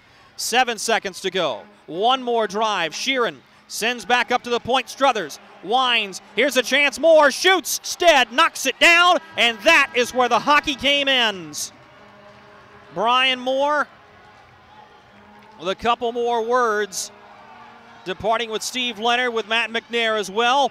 And the Knoxville Ice Bears. Oh boy, hang on, we're not done. We're going to get a fight at the end of the hockey game. Brian Moore and Jared Nash dropped the gloves, engaged each other. The linesmen are going to try to step in and break it up. And they will with varying degrees of success. Here's a punch from Moore that landed on Nash squarely as the linesmen will separate the two.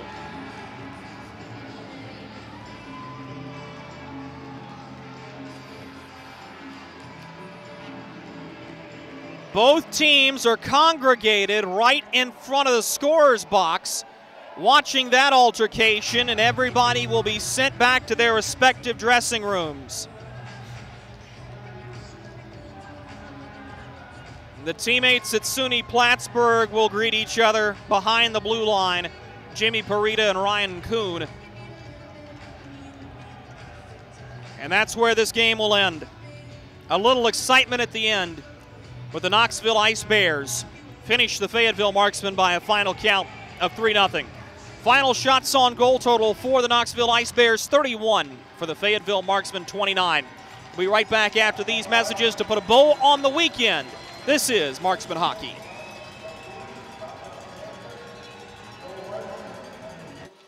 Look at our yard. So many anthills everywhere. Did you know that a single ant can live to be 29 years old? Really? Well, what about a married one? Seriously? But really, we need to fix the yard. St. Peter Pest Control handles all your mosquitoes, ants, spiders, cockroaches, and even rodents. St. Peter Pest Control provides full home pest protection and consistent treatment of ants and mosquitoes in your yard, too. At St. Peter Pest Control, we send all your bugs to see St. Peter.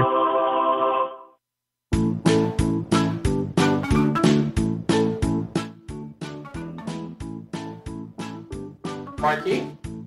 Carolina's Dentist offers the best in oral care and technology. Hope you're brushing twice a day like we discussed. And don't forget to make that 6-month appointment, okay? We'd like to keep those pretty white teeth looking good for you. Come experience positively different dentistry at Carolina's Dentist, the official dentist of the Fayetteville Marksmen. Hey you. Are you hearing this but not seeing this? You can change that. Follow along with the entire season of Fayetteville Marksman Hockey on Hockey TV. Visit hockeytv.com/subscriptions and get the SPHL TV package to watch every single Fayetteville Marksman road game this year.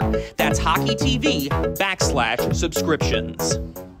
Kelly, you need to unmute yourself. For some, it's just the sound of ice hitting heavy-duty plastic.